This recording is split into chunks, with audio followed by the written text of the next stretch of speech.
भी एनडीए बढ़ रहा है, रुझानों की हम बात कर रहे हैं। बिल्कुल आप सही कह रहे हैं और ये तो जरूर कहा जा सकता है कि प्रधानमंत्री नरेंद्र मोदी की मेहनत ही है। जो हम 2019 में और जो 2024 में कंपैरिजन करते हैं तो ताबड़तोड़ रैलियां, 206 उनकी सभाएं होती हैं, रोड शो होती हैं और ताबड़तोड़ जनता के बीच में उनके मैसेजेस जिस तरह से केंद्र की योजनाएं पहुंचाई जा रही थी, ये शायद उसका एक बड़ा कह सकते हैं पॉजिटिव साइन रहा है। लेकिन जब बात की जाए झारखंड को लेकर के 11 सीटों पर पिछली बार भारतीय जनता पार्टी थी, जेएमएम एक पर थी, दुमका जो कि संथाल क्षेत्र में आता है। प्रधानमंत्री नरेंद्र मोदी यहाँ पहुंचे थे तो उन्होंने यहाँ पर इस चीज़ का जिक्र भी किया था कि अब झारखंड की जो पहचान हो गई है वो पहचान हो गई है भ्रष्टाचार को लेकर के, पैसों के पहाड़ को लेकर के। क्या लग रहा है अब दुमका सीट की अगर बात की जाए, प्रधानमंत्री खुद यहाँ कैंपेनिंग के लिए पहुंचे थे? बिल्कुल, अगर दुमका की बात करें कंचन तो जेएमएम का गढ़ रही है दुमका सीट। यहाँ पर मुकाबला इसलिए भी दिलचस्प हो जाता है क्योंकि यहाँ पर जो सीधा जो चुनौती दी जा रही है वो कहीं ना कहीं जेएमएम जो शिबू सोरेन की है, वहीं सीता सोरेन जो उनकी बहू हैं उनसे उन्हें मुकाबला जो है मिल रहा है। अगर शिबू सोरेन की बात करें तो 7 बार यहाँ से सांसद रह चुके हैं। फिलहाल नलिन सोरेन हैं और उनकी बहू सीता सोरेन जो शिबू सोरेन की बहू हैं, उन दोनों में मुकाबला हो रहा है। फिलहाल सीता सोरेन आगे नजर आ रही हैं। अब देखना ये होगा कि क्या वाकई सीता सोरेन यहाँ से जो है अपनी बाजी मार ले जाती, क्योंकि पिछली बार की अगर बात करें तो वो जेएमएम से ही चुनावी मैदान में थी, लेकिन किन्हीं कारणोंवश जो उन्होंने पार्टी चेंज की और उसके बाद बीजेपी ने उन्हें अपनी तरफ से दुमका सीट पर उतारा। अब देखना ये होगा कि क्या वाकई वो इस सीट को निकाल पाती हैं या नहीं। आपके अपडेट?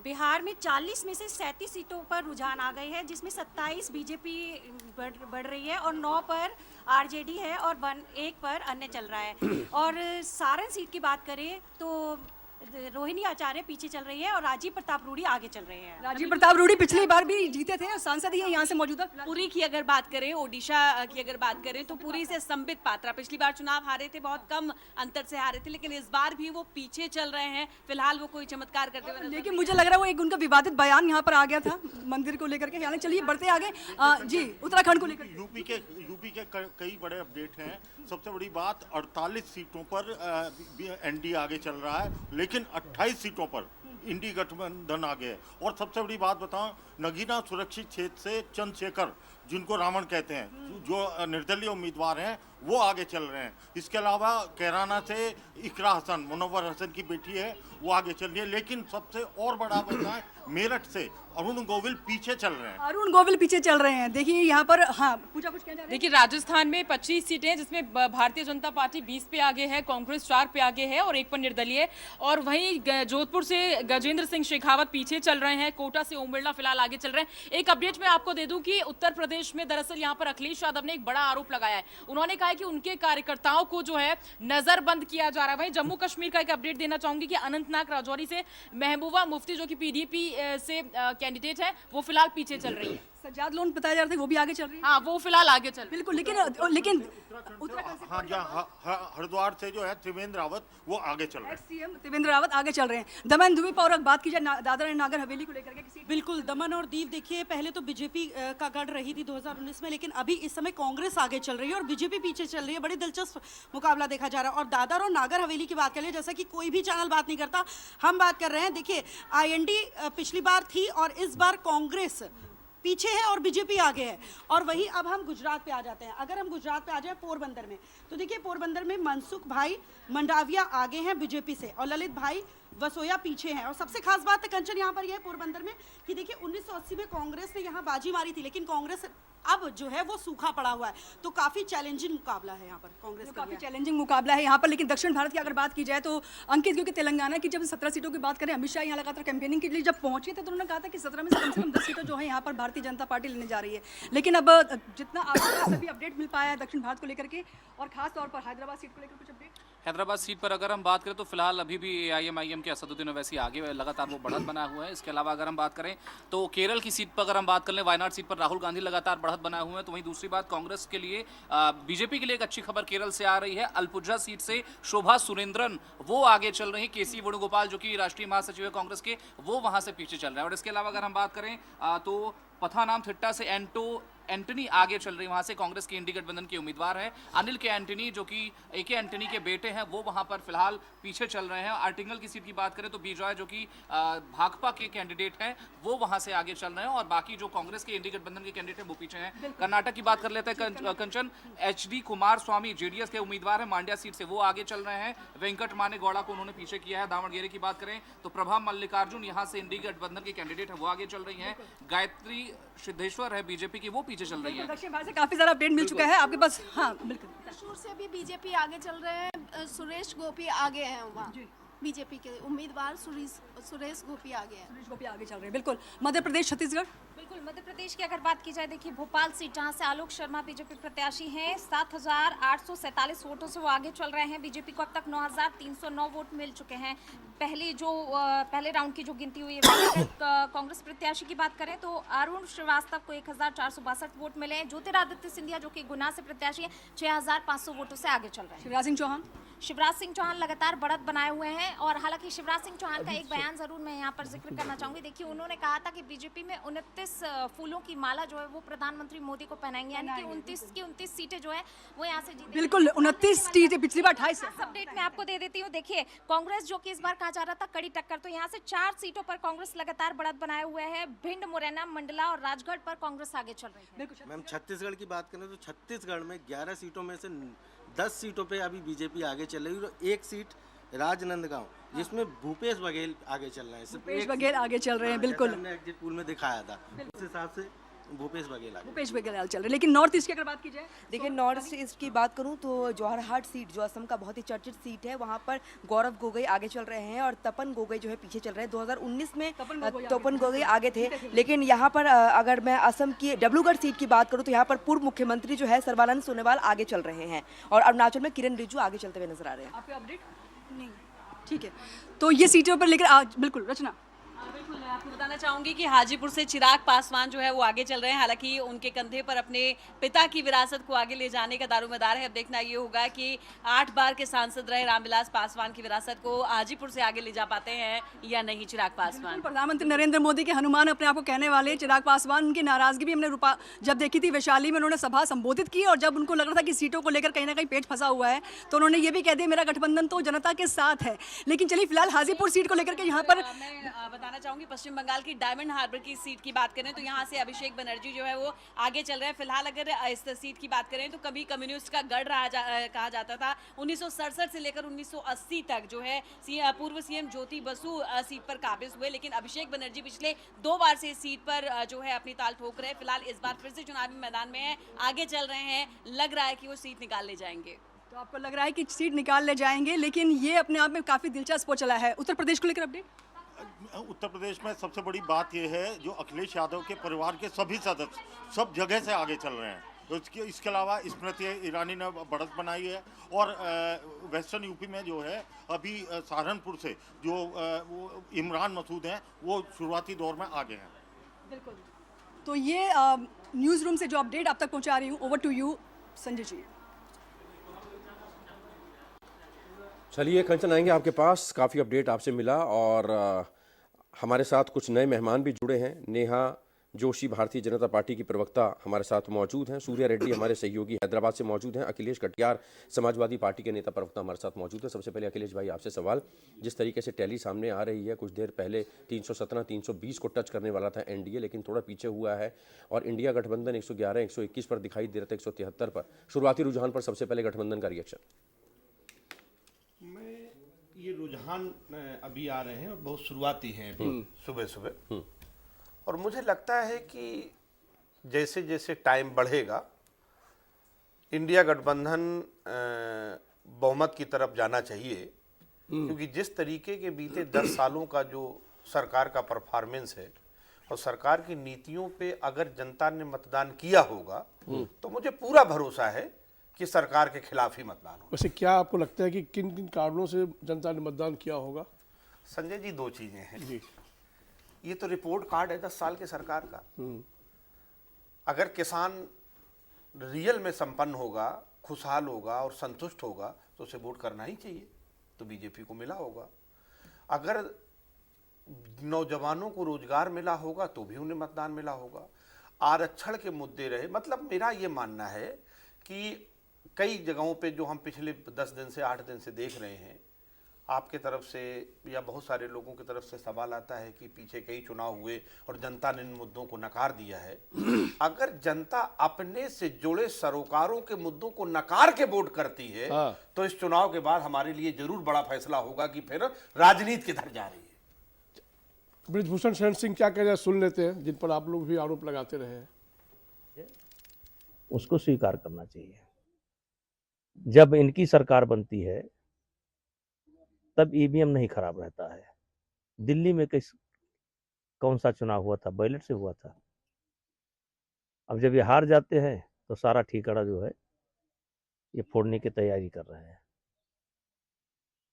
अच्छा, जिस तरीके से जयराम नरेश ने ये कहा है कि जो कार्यकर्ता हैं वो अलर्ट रहें, और अमित शाह ने 150 जिलाधिकारियों को फोन करके दबाव बनाने की कोशिश की है, क्या लगता है आपको कि ये बयान किस तरीके से? देखिए, कार्यकर्ता सतर्क रहें, ये बयान तो अच्छा है। जो भी राजनीतिक पार्टियां हैं अपने कार्यकर्ताओं को कह सकती हैं कि वो सतर्क रहें, जाकर के मतगणना करावें। लेकिन ये कहना कि गृह मंत्री जी ने 150 चुनाव से संबंधित अधिकारियों को फ़ोन किया है, ये बात जो है हजम नहीं होती है और उनके पास इसका प्रमाण भी नहीं होगा।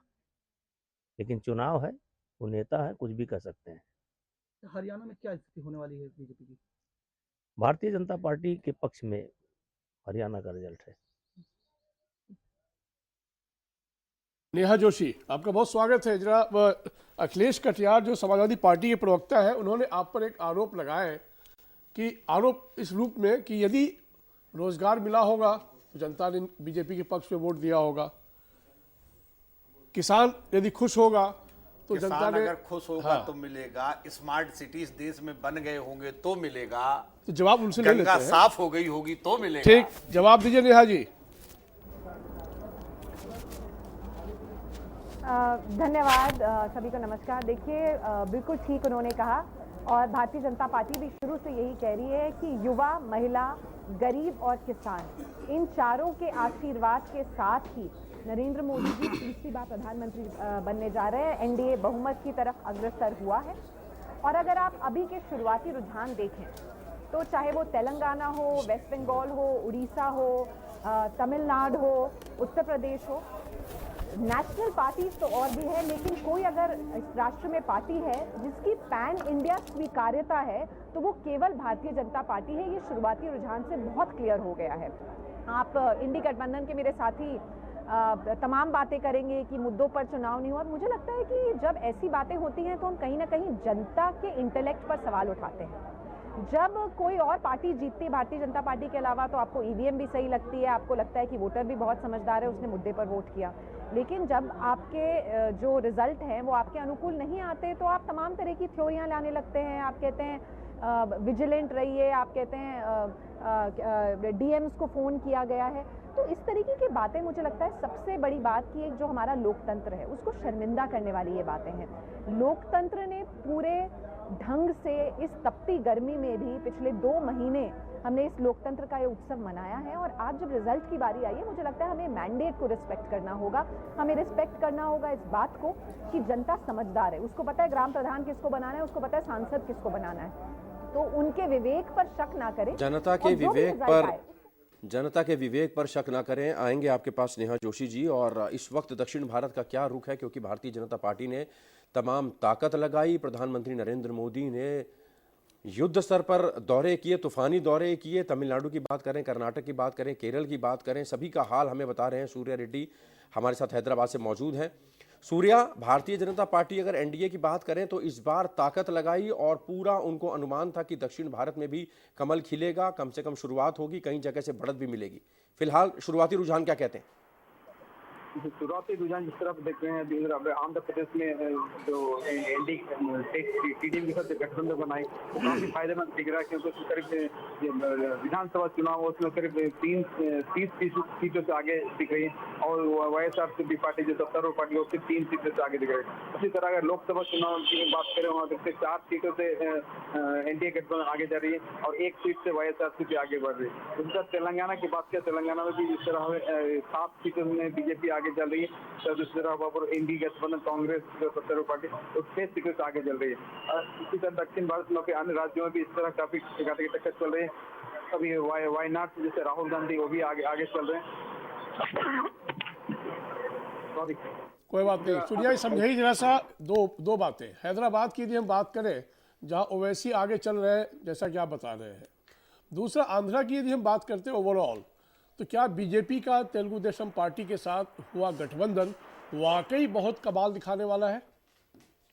ये तो वाकई, क्योंकि देखिए अगर 2019 की बात करें, 2019 में बीजेपी को सिर्फ 2% वोट मिले थे और उस तरह कांग्रेस का वही हाल है, 3% वोट मिले थे। तो आंध्र प्रदेश में कांग्रेस और बीजेपी नहीं के बराबर है, सिर्फ तेलुगु देशम पार्टी वाईएसआरसीपी यही दोनों पार्टी का उनका है। और तेलुगु देशम पार्टी के साथ बीजेपी गठबंधन और साथ में जनसेना पार्टी भी आ जाना ये बहुत बड़ी उनके लिए प्लस पॉइंट माना जाएगा। तो इसीलिए इस बार दोनों मिलकर, पिछली बार तेलुगु देशम पार्टी को 40% वोट मिले थे जब वो विपक्ष में थी, और उसी तरह जनसेना पार्टी के 6% मिली थी। ये सारा अगर मिल गए तो इस तरह अभी शुरुआती रुझान में काफी गैप देखने को मिल रहा है। सत्तारूढ़ जो पार्टी है वो काफी पीछे चल रही है आंध्र प्रदेश में। इस बार आंध्र प्रदेश में देखने को मिला जिस तरह वाईएसआरसीपी पार्टी जिस तरह अभी विधानसभा चुनाव की बात करते 3 सीटों से आगे चल रही है, जबकि जो तेलुगु देशम पार्टी है, बीजेपी और जनसेना पार्टी को मिलाकर 30 से ज्यादा सीटों से आगे जा रही है।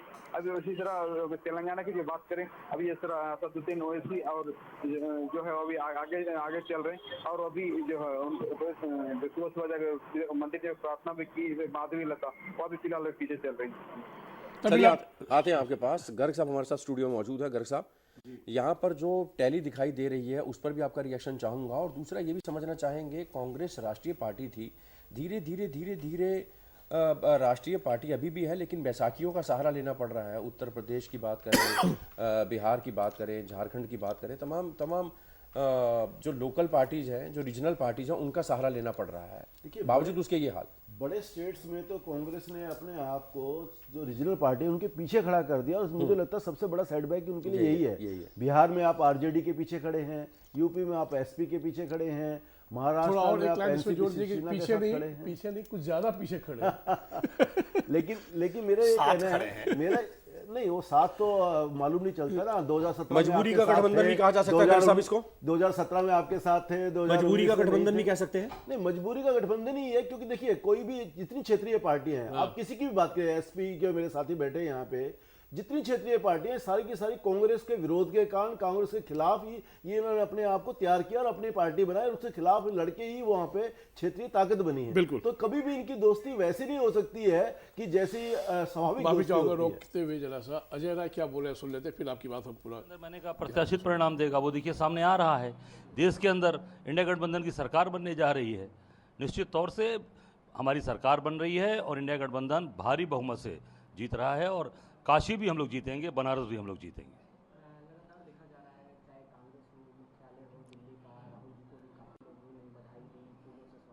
ये कह सकते हैं बिल्कुल। और इसी से आप समझ सकते हैं, जब अजय राय जी ये बात कहते हैं कि मैं प्रधानमंत्री मोदी जी को हराने जा रहा हूं, तो फिर जो विपक्ष सारी बातें कहते हैं कि हम इतनी सीटें ले रहे हैं, तो थोड़ा भी विश्वास करना थोड़ा कठिन हो जाता है। मैं बात कर रहा था दोबारा कांग्रेस की। देखिए कांग्रेस के खिलाफ जितने कांग्रेस के साथी बने हैं, आप आरजेडी की बात करें, आरजेडी किसके खिलाफ चुनाव लड़के तैयार हुई थी? नेचुरली उसने कांग्रेस के खिलाफ लड़ी, कांग्रेस के खिलाफ लड़के लालू यादव ने अपना साम्राज्य बनाया, आज मजबूरी में दोस्त है। समाजवादी पार्टी मुलायम सिंह जी किसके खिलाफ शुरू हुए थे? कांग्रेस के खिलाफ। आप जहां आम आदमी पार्टी की बात कर ले, किसके खिलाफ और किसके वोट लिए? कांग्रेस के खिलाफ। आप कहीं भी चले जाइए, जितनी रीजनल पार्टी है, इनकी स्वाभाविक दोस्ती है नहीं, और स्वाभाविक दोस्ती ना होने का नुकसान आप एक करंट में देख लीजिए। पंजाब में क्या हुआ?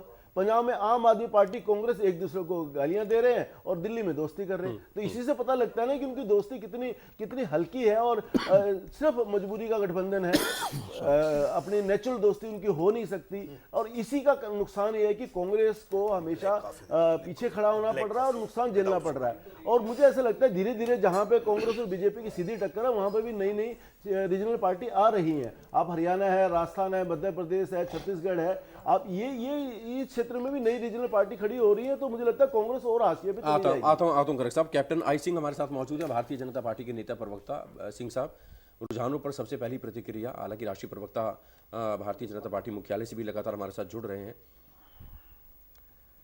देखिए भूपेश जी, आज जो रुझान आ रहे हैं उसमें स्पष्ट दिखाई दे रहा है कि भारतीय जनता पार्टी तीसरी बार भारी बहुमत से अपनी सरकार बनाने जा रही है। तो प्रधानमंत्री नरेंद्र मोदी के चेहरे पे और उनके विजन पे और उनके जो कार्यशैली उस पर देश ने विश्वास तीसरी बार फिर जताया है। अब मैं एक बात यहाँ बहुत बड़ी अहम कहना चाहूँगा कि कल तक पूरे ही विपक्षी दल, खास करके कांग्रेस ही और राहुल गांधी ने खुद कहा था कि ये मोदी जो है ना पोल है। तो इस पे इनको एक बात सोचना चाहिए, इनको शर्म मानना चाहिए और देश से माफ़ी मांगना चाहिए कि मीडिया के जो लोग हैं इतनी मेहनत, अथक प्रयास करते हैं, धूप में खड़े होकर रिपोर्टिंग करते हैं, फील्ड में खड़े होते हैं, वो एसी में नहीं रहते, और आप उनकी मेहनत के ऊपर प्रश्न चिन्ह लगाते हो। तो इसके ऊपर इन्हें शर्म आना चाहिए विपक्षी दलों को। अगर आज मीडिया का ही ये पोल था तो आपकी सीटें कितनी ऐसी आगे क्यों आ रही हैं? ठीक, अखिलेश जी आगे क्यों चल रही है? अखिलेश जी जवाब दीजिए इसका। नहीं, अभी जिस तरीके से रुझान पे आप प्रतिक्रिया दे रहे हैं कि रुझान, आप भी तो रुझान पे ही बोले सरकार आप बनाने जा रहे हैं। नहीं, हम रुझान पे नहीं बात कर रहे हैं। अभी तो हम ये कह रहे हैं कि परिणाम आने देते हैं। हम तो पिछले 10 साल के सरकार के फैसले, जो जन विरोधी फैसले, जैसे अभी ब्रजभूषण शरण सिंह बात कर रहे थे हरियाणा को लेकर, पूरे 5 साल हरियाणा के लोग रोड पे आंदोलन करते रहे सरकार के खिलाफ, लेकिन 10 की 10 सीटें भाजपा जीत रही है। तो संजय जी क्या है ये? इसका कोई आधार है भाई? नेहा जी जवाब आप ही दे सकती है, मैं नहीं। और इस बीच संजीव जी कांग्रेस प्रवक्ता हमसे जुड़ गए हैं। आपका बहुत स्वागत है संजीव जी। हाँ, अभी नहीं। नेहा जी जवाब दीजिए, यदि आप हरियाणा में 10 की 10 सीट जीत रही है, जबकि किसान आपसे बेहद खफा थे, खिलाड़ी थे, किसान खिलाड़ी थे, और पूरा हरियाणा आंदोलन कर रहा था। तो फिर इस जीत को हम क्या कहें, इस जीत को क्या नाम दें? ऐसा अखिलेश कटियार का कहना है, पूछना है। संजय जी, किसान आंदोलन के बाद उत्तर प्रदेश का चुनाव भी हुआ, उत्तराखंड का चुनाव भी हुआ है, कई चुनाव उसके बाद हो चुके हैं। और कांग्रेस की दिक्कत यही है कि वो राजनीतिक आंदोलन को जनता का आंदोलन मनवाने पर तुली रहती है। अरे भाई, जब आप किसी को उकसाकर आंदोलन कराएंगे तो वो जनता का आंदोलन थोड़ी हो जाएगा। अगर जनता का आंदोलन होता तो लगातार भारतीय जनता पार्टी को बढ़त कैसे मिलती? दिक्कत ये है कि आपका जमीन से कनेक्ट खत्म हो चुका है। दिक्कत यह है कि आप वोटर को बेवकूफ समझते हैं। आप समझते हैं कि जिस तरीके से 70 साल आप सत्ता में रहे, न इफ न बट, आप गरीबी हटाओ करते रहे। अब जब वोटर को समझ में आया है कि गरीबी हटाओ वाकई में कैसे किया जाता है, कैसे उनको मिशन मोड पर उज्ज्वला गैस से लेकर हर घर जल से लेकर प्रधानमंत्री आवास से लेकर मुफ्त इलाज से लेकर ये सारी चीजें दी जाती है, अब जनता को जब समझ में आया है कि गरीबी उन्मूलन वाकई में क्या होता है और रिकॉर्ड समय में 25 करोड़ लोगों को कैसे बाहर लाया जाता है, तो आपको दिक्कत हो रही है। चलिए, लोगों को अब समझ में आ रहा है कि विकास कैसे होता है। भारतीय जनता पार्टी अपनी पीठ थपथपा रही है और उसी का नतीजा ये आंकड़ों में तब्दील होता दिखाई दे रहा है। संजीव सिंह कांग्रेस के नेता प्रवक्ता हमारे साथ मौजूद है। संजीव भाई, कांग्रेस भारतीय जनता पार्टी के इन रिएक्शंस का जवाब। संजीव जी आवाज पहुंच रही है आप तक? संजीव जी आप सुन पा रहे हैं? मेरी आवाज आ रही है क्या? आ रही, बिल्कुल आ रही है। सवाल ये है कि जो आरोप विपक्ष लगा रहा है मतलब बीजेपी पर, बीजेपी का कहना है कि आप लोगों की खुद की जमीन खिसक गई है और एक संदेह करने की एक ऐसी आदत पड़ गई है कि आपकी हार होती है तो लोकतंत्र की हार होती है आपकी, और यदि आप जीतते हैं तब लोकतंत्र जीतता है और यदि ये जीतते हैं तो लोकतंत्र खतरे में है। इसका क्या करें? मुझे लगता है कि 10 सालों में जिस तरह से संवैधानिक संस्थाओं का एक तरह से उसकी हत्या की गई है, उसका एक जीता जागता उदाहरण भारतीय जनता पार्टी और पूरे दुनिया के लोगों ने देखा कि चंडीगढ़ में 8 वोट पार करते कैसे भारतीय जनता पार्टी के मेयर के चुनाव में, आपने वहां चंडीगढ़ मेयर के चुनाव में पूरे देश ने देखा। तो इससे बड़ा सबूत क्या चाहिए कि जब आप देखिए मर्डर ऑफ डेमोक्रेसी सीधे की गई, सुप्रीम कोर्ट की ये वर्डिक्ट है, ये कांग्रेस की नहीं है। तो आज जो सूरत हाल है, भारतीय जनता पार्टी के ऊपर सवाल क्यों न खड़े हों। छत्तीसगढ़ के पूर्व मुख्यमंत्री माननीय भूपेश बघेल साहब का ट्वीट पढ़िए, जो फॉर्म 17C के तहत जो जानकारी दी गई है वो ईवीएम के ballot unit, control unit, VPAT की जानकारी से सुमेल नहीं खाता, मेल नहीं खाता। यानी जिस पे वोटिंग हुई थी उस ईमेल से वो जो नंबर दिया जा रहा है नहीं दिया जा रहा। तो सवाल जो खड़े हो रहे हैं, तो इसलिए लगता है कि भारतीय जनता पार्टी इतनी घबराई क्यों है। और घबराई अगर न रहती तो पूरे चुनाव में भारतीय जनता पार्टी अपना मैनिफेस्टो नहीं बता पाती। हम धन्यवाद देना चाहते हैं प्रधानमंत्री नरेंद्र मोदी जी को कि उन्होंने इंडिया गठबंधन और कांग्रेस पार्टी का मैनिफेस्टो पूरे देश को बताया, क्योंकि बिल्कुल और जनता हमारे पे विश्वास कर रही है। चाहे हम युवा के न्याय की बात कर रहे हैं, चाहे नारी न्याय की बात कर रहे हैं, चाहे किसान न्याय की बात कर रहे हैं, चाहे श्रमिक न्याय की बात कर रहे हैं, चाहे भागीदारी न्याय की बात कर रहे हैं, हमारी 25 गारंटियों पे देश विश्वास कर रहा है। और ये अभी शुरुआती रुझान है, हमें पूरा उम्मीद है और डंके की चोट। चलिए, शुरुआती रुझान में आप 201 तो पहुंच गए हैं साहब, बहुत पीछे नहीं है अभी। 291 इनका है एनडीए का, तो आपका भी 201 है। तो लोकतंत्र तो ठीक ही ठाक होगा इस वक्त। देखिए कुछ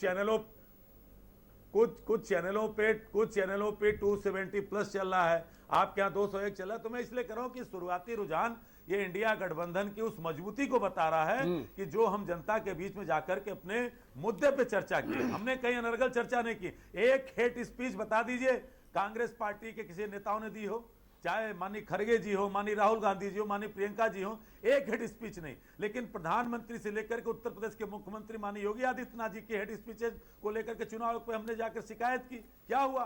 तो इस तरह से भारतीय जनता पार्टी पूरे चुनाव भर किसी भी नैरेटिव को अपने खड़ा नहीं कर सकी। इसलिए प्रधानमंत्री जी ने मीट से लेकर के मुजरा तक, मुजरा से लेकर के आते आते पूरे देश के सामने। चलिए आते हैं आपके पास प्रतिभा सिंह, राष्ट्रीय प्रवक्ता जेडीयू हमारे साथ मौजूद है। प्रतिभा जी, रुझानों में कहीं ना कहीं एनडीए के पीछे पीछे चल रहा है, हालांकि थोड़ा डिफरेंस जरूर है, थोड़ा रास्ता और तय करना पड़ेगा इंडिया गठबंधन को। लेकिन शुरुआती रुझानों की अगर बात करें तो आपका रिएक्शन, जेडीयू का रिएक्शन। देखिए, जिस तरह से देश के प्रधानमंत्री आदरणीय श्री नरेंद्र मोदी जी ने काम किया है देश में, राष्ट्र हित में, लोगों के हित में, तो हमें पूरा भरोसा है कि जनता का समर्थन हमें मिल रहा है और हम पूर्ण बहुमत की सरकार बनाने जा रहे हैं। एनडीए को कहीं और जितने भी हमारे घटक दल हैं उसके अलावे हमें कहीं कुछ ताक झांक करने की आवश्यकता नहीं है। भाई हमने इतना काम किया, उस काम पर हमें भरोसा है कि जनता का समर्थन हमें मिल रहा है। ये रुझान है। अरे भाई आज सब कुछ स्पष्ट हो जाना है, बस थोड़ा सब्र रखें, इंडिया वाले थोड़ा सब्र रखें। रुझान में बीजेपी प्लस यानी कि आपका गठबंधन बिहार में 32 पे आगे बढ़ रहा है, 7 पे इंडिया गठबंधन वो आगे बढ़ रहा है। इसका मतलब है कि आपको जो भी बढ़त मिल रही है आरजेडी को, उसका आपको नुकसान हो रहा है। नहीं, मुझे कहीं कोई नुकसान नहीं है। ये प्रारंभिक रुझान है। आप देख 40 में 39 जीत चुकी थी पिछली बार, इस बार 40 सीट जीतने जा रहे हैं बिहार में।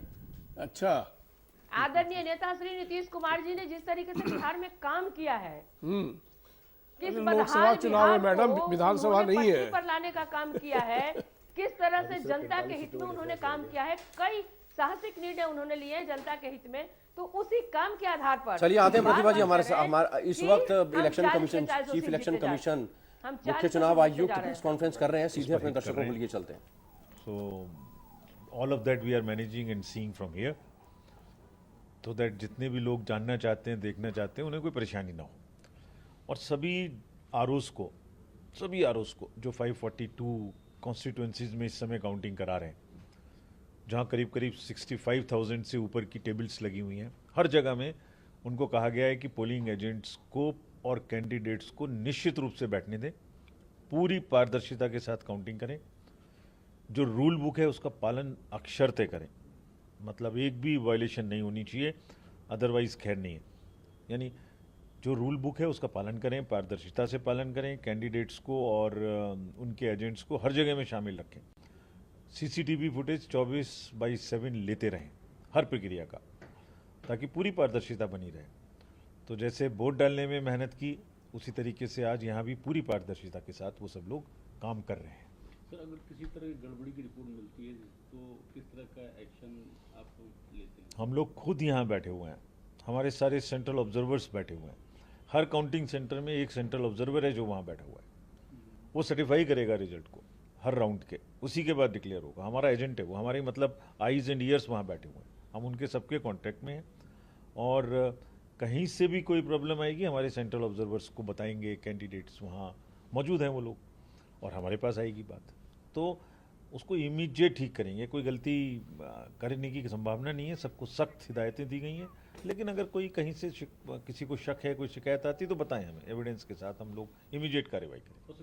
अपडेट कैसे कर रहे हैं वेबसाइट वगैरह पे जो लोग देख रहे हैं, आप बता रहे हैं? वो कंटिन्यूस अपडेट हो रहा है, वो डायरेक्ट डाटा फीड करते हैं सेंटर्स से, हर टेबल से, और हर राउंड के बाद वो कंटिन्यूस फीड हो रहा है। और कब तक सब तस्वीर साफ हो जाने की? अब ये तो शुरू हो गया है, फर्स्ट राउंड के रिजल्ट आने शुरू हो गए हैं, 9 बज चुके हैं। फर्स्ट राउंड के रिजल्ट आने शुरू हो गए हैं, और इसके अलावा और काफ़ी कुछ बता रहे थे चीफ इलेक्शन कमीशन। गर्ग साहब, आंकड़े में ज़्यादा फर्क नहीं रहा है, भारतीय जनता पार्टी की पेशानी पे बल पड़ना शुरू हो गए होंगे।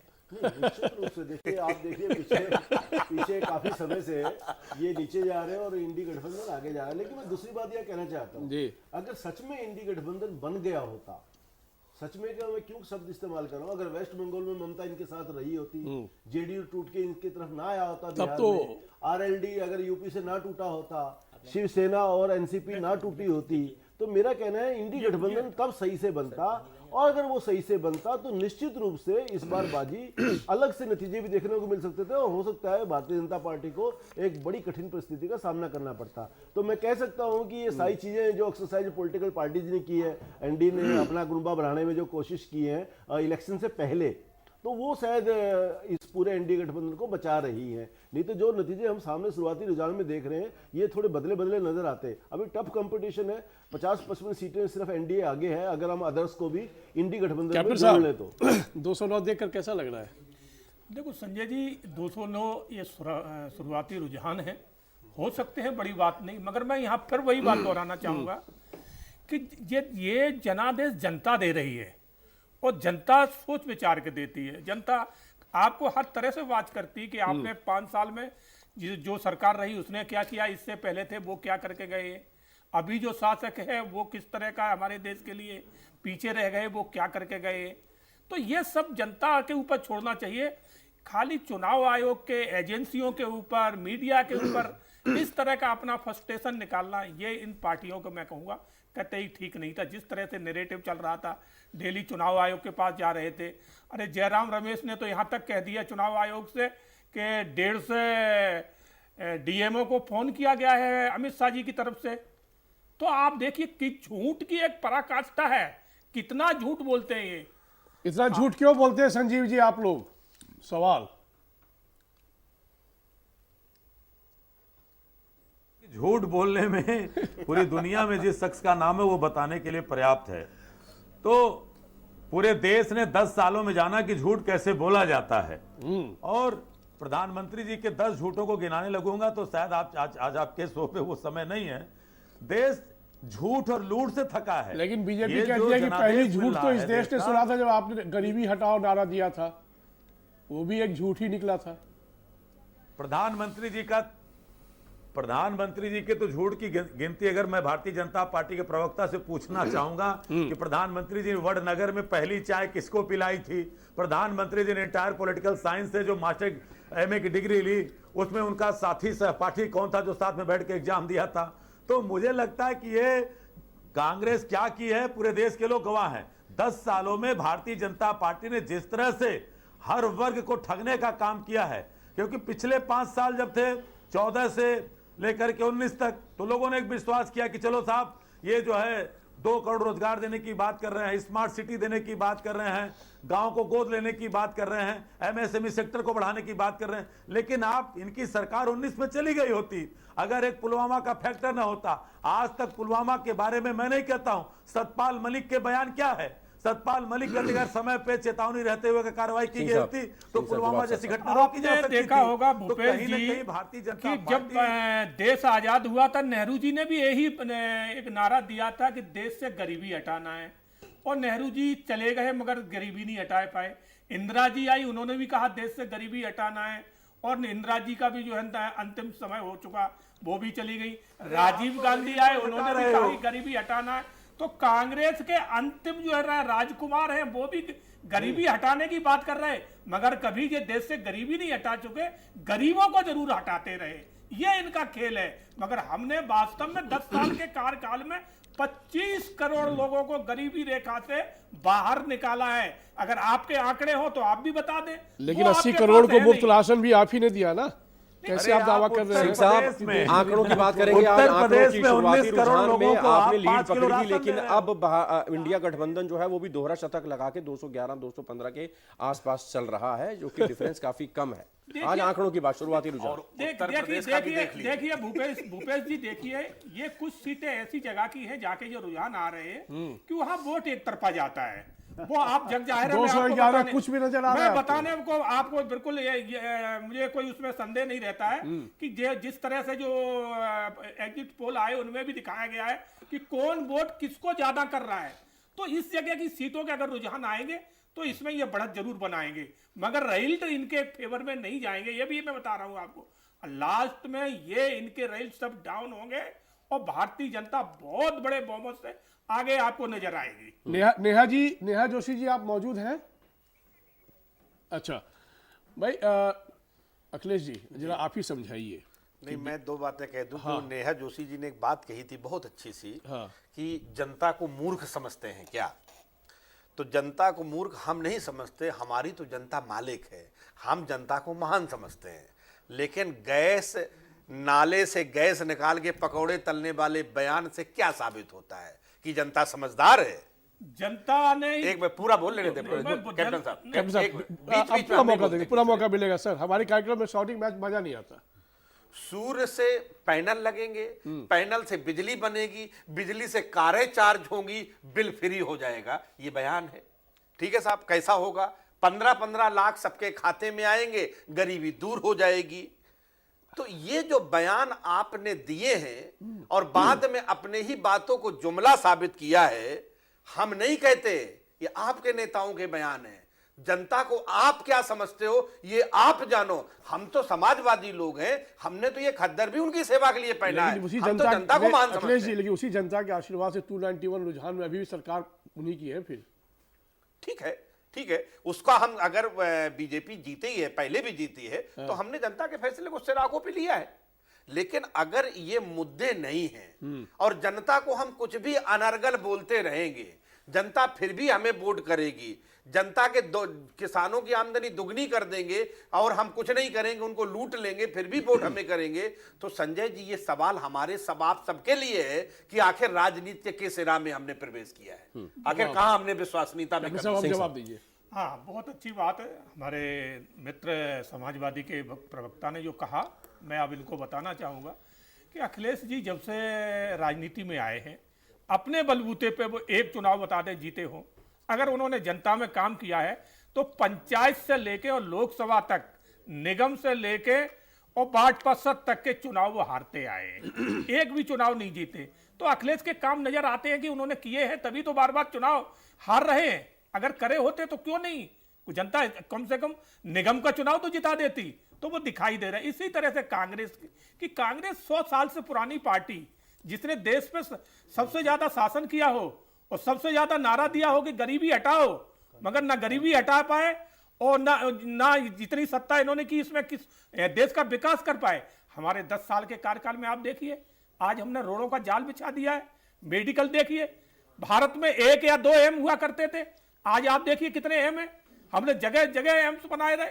शिक्षा के आगे में देखिए, हमने शिक्षा को कितना आगे बढ़ाया है। इंजीनियरिंग कॉलेज हमने आपके उत्तर प्रदेश में ही देखिए डिस्ट्रिक्ट लेवल पे हमने खड़े कर दिए। तो विकास हमारा दिखाई दे रहा है। आपके उत्तर प्रदेश में आज जितनी संजीव जी, इनका कहना है कि विकास इन्होंने बहुत किया और जो दिखाई भी दे रहा है। आप कहते हैं कि दरअसल ये झूठ का पुलिंदा लेकर आगे बढ़े हैं, लेकिन जनता है कि इससे आगे भी देख पा रही है कुछ और चीजें। क्या आपको लगता है कि यदि तीसरी बार मोदी सरकार बनने जा रही है, यदि बनती है, तो वाकई मुद्दे कुछ और भी हैं जिनको आप लोग स्मेल नहीं कर पाए? देखिए, सबसे पहली बात है कि देश की जनता स्वास्थ्य की दृष्टि से भी, भविष्य की दृष्टि से भी तीसरी बार चाय कोई नहीं पीना चाहता। इसलिए नरेंद्र मोदी जी कंफर्म कर लें कि वो तीसरी बार भारतीय जनता पार्टी एनडीए गठबंधन सत्ता में नहीं आएगा और प्रधानमंत्री नहीं बनेंगे। रही बात जो सब्जबाग दिखा रहे थे, तो थोड़ा मैं शुरू करता हूं युवाओं को लेकर के ही। जो सरकार वीक होती है उसी में पेपर लीक होता है। 41 परीक्षाओं के पेपर लीक किया उत्तर प्रदेश में, राजस्थान में। क्या दिया? 2 करोड़ रोजगार के नाम पे करोड़ रोजगार छीनने का काम किया। और 18 साल का नौजवान अग्निवीर बनकर के 22 साल में रिटायर हो जाए, 4 साल में घर चला है, और 73 साल के बूढ़े प्रधानमंत्री देश की जनता से कहेंगे। तमाम आरोपों का जवाब लेते हैं ऋषभ तिवारी, भारतीय जनता पार्टी के राष्ट्रीय प्रवक्ता हमारे साथ मौजूद हैं। बेरोजगारी सबसे बड़ा फैक्टर बनी, आप रोजगार नहीं दे पाए। अग्निवीर सबसे बड़ा फैक्टर बनी, किसान सबसे बड़ा फैक्टर बने। प्रधानमंत्री नरेंद्र मोदी वाराणसी सीट से पीछे चल रहे हैं शुरुआती रुझानों में। तमाम सवालों के जवाब ऋषभ। देखिए, एक बात मैं आपको बता दे रहा हूँ कि 2 बात कृपया करके विपक्ष के प्रवक्ताओं से रिकॉर्ड करके रख लीजिए।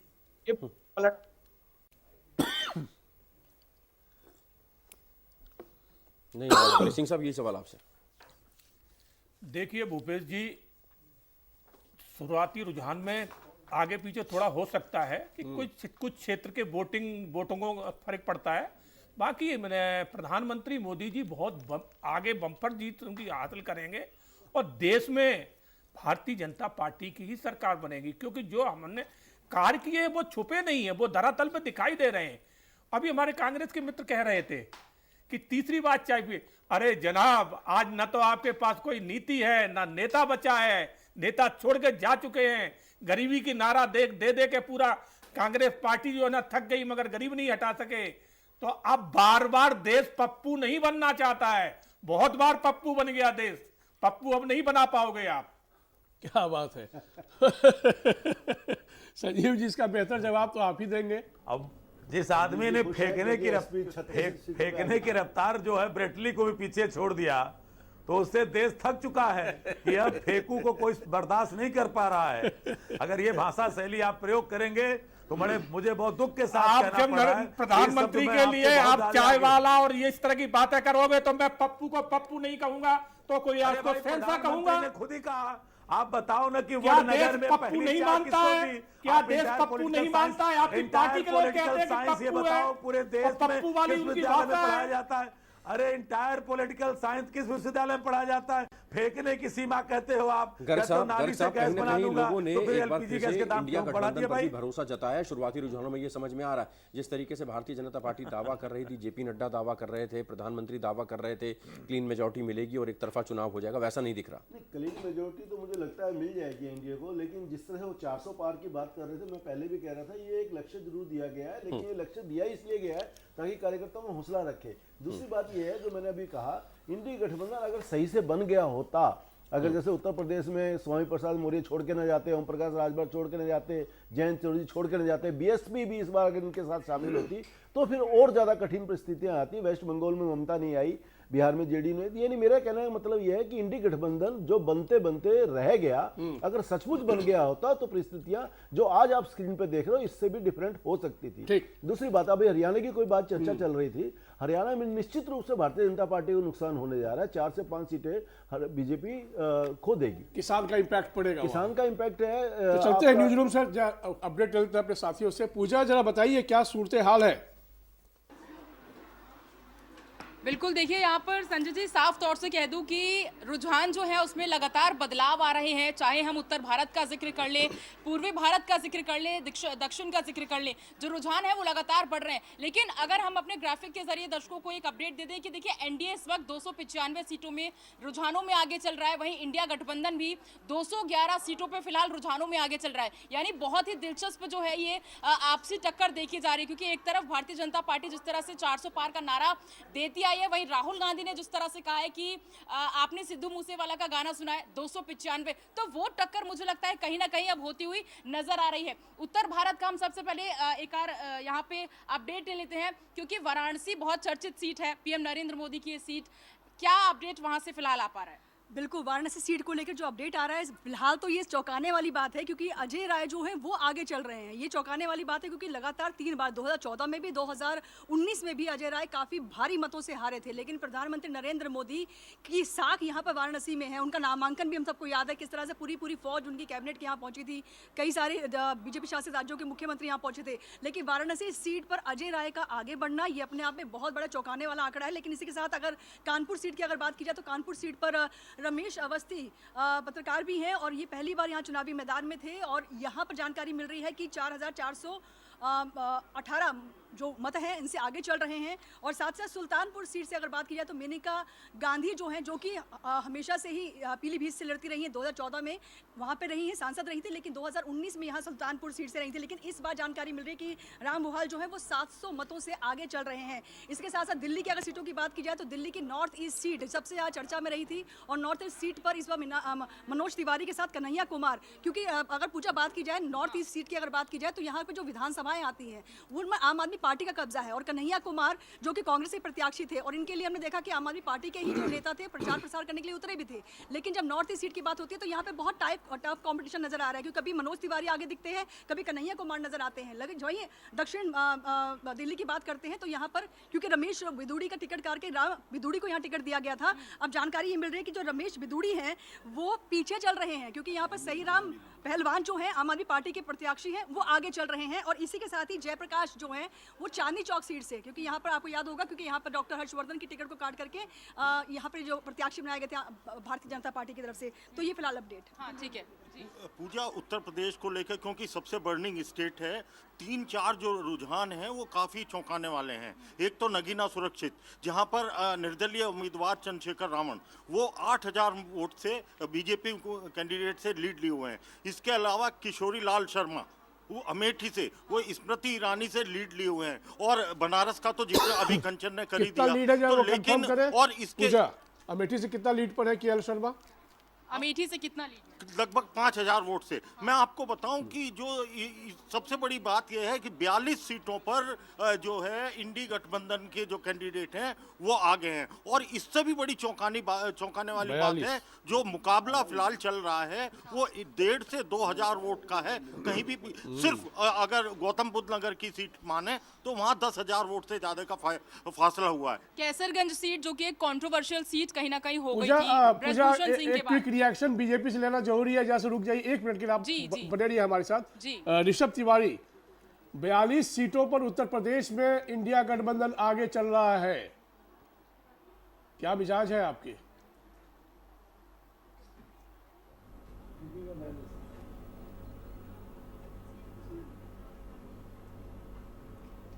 आपकी आवाज नहीं आ रही है, हम तक तो नहीं पहुंच पा रही है, हमारी आ रही है? अखिलेश भाई सर मेरी आवाज हाँ आ रही है, बोलिए। जी सबसे पहले स्क्रीनशॉट ले ले तो के हमारे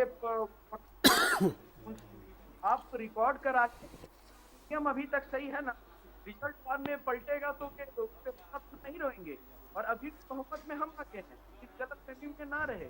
पहला राउंड अभी सब सही चल, उसका रिजल्ट हमारे पास में आएगा तो देखेंगे सब सही हो गया ये रिकॉर्ड। और भाजपा प्रचंड बहुमत से जीती, रिकॉर्ड तोड़ बहुमत सरकार, निश्चिंत रहिए। ये भी हम है, पीछे है, इन्हें हार खुशी होती, हम कम मार्जिन से हार रहे हैं, कोई फर्क नहीं पड़ रहा। 40 में 80 में कितनी सीटों पर आप पीछे चल रहे हैं, कितनी सीटों पर आगे चल रहे हैं। भारतीय जनता पार्टी कह रही है कि हम प्रचंड बहुमत से जीतेंगे, आप थोड़ा सा इंतजार करिए।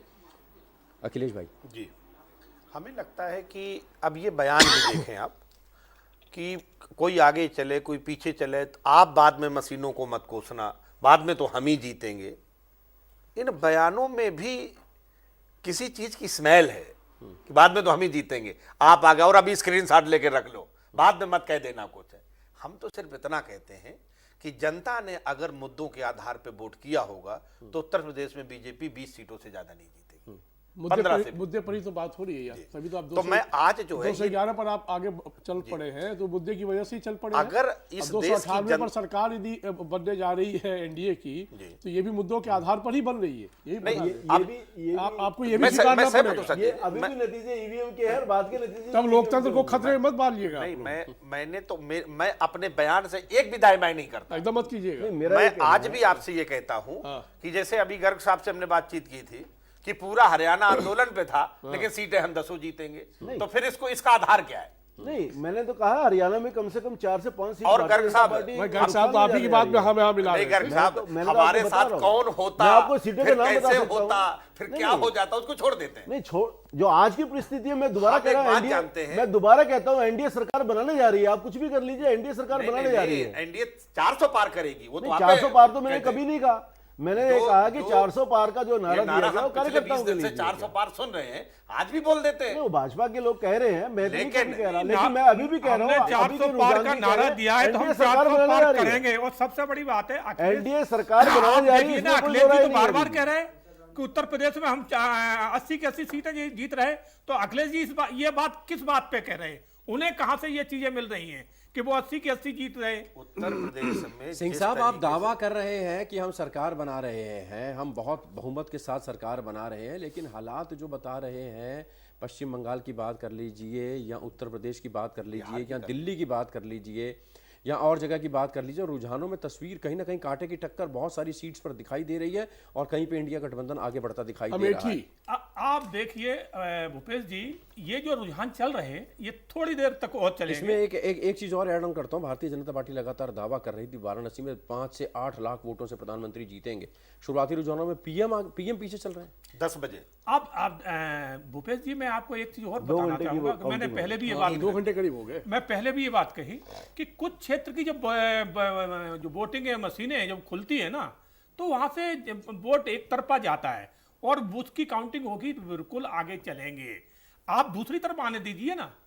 मैं ये तो दिखाई दे रहा है ना कि किसने हमें 80% वोटिंग की है और किसी ने 5% की है। जरा तो 5% वाली अपडेट ले लेते हैं। पूजा, जरा बताइए कि वाराणसी में कितनी सीटों, कितने मतलब संख्या से पीछे पीएम चल रहे हैं? बिल्कुल, देखिए संजय जी, एक अपडेट फिलहाल यहाँ पे मिल पा रहा है कि जिस तरह से अजय राय अभी आगे चल रहे थे, लेकिन अभी अपडेट आया है कि पीएम नरेंद्र मोदी के संसदीय क्षेत्र और अब पीएम का जो फेज है वो इस सीट पे फिलहाल आगे चल रहा है। एक बार और अपडेट ले लेती हूँ मैं उत्तर भारत की तरफ से कि पीएम मोदी आगे बढ़त बनाते हुए, बिल्कुल आगे बढ़त बनाते हुए 4th राउंड की काउंटिंग जो हुई है उसके मुताबिक प्रधानमंत्री नरेंद्र मोदी आगे चल रहे हैं। और हालांकि कितने वोटों से आगे चल रहे हैं जी, अभी इसको लेकर मैं अपडेट आप तक पहुंचाती हूँ। लगभग 2,500 वोट से आगे हैं। तो लेकिन इसके अलावा मैं आपको और यूपी के अपडेट बताता हूँ कि वेस्टर्न यूपी में आरएलडी गठबंधन जो है बिजनौर से और बागपत से दोनों सीटों से आगे चल रहा है और मुरादाबाद से रुचि वीरा आगे चल रही हैं, समाजवादी पार्टी की जो कैंडिडेट हैं। और इसमें अमरोहा से भी समाजवादी पार्टी कांग्रेस के टिकट पर लड़ने वाले कुंवर दानिश अली इस बार आगे चल रहे हैं। जी बिल्कुल, ये बड़ा अपडेट है। देखिए पूर्वी भारत की तरफ मैं आ जाती हूँ कि क्या अपडेट मिल पा रहा है बिहार से। बिहार में 40 सीटों में से 34 सीटों पर एनडीए गठबंधन आगे चल रहा है और मीसा भारती 5,000 वोटों से आगे चल रही है, रामकृपाल यादव पीछे चल रहे हैं। ठीक है, देखिए रुझानों में मुझे लगता है ये अदला बदली तो होती रहेगी, क्योंकि लगातार हम देख रहे हैं कि कई सीटों पे बड़े चेहरे आगे।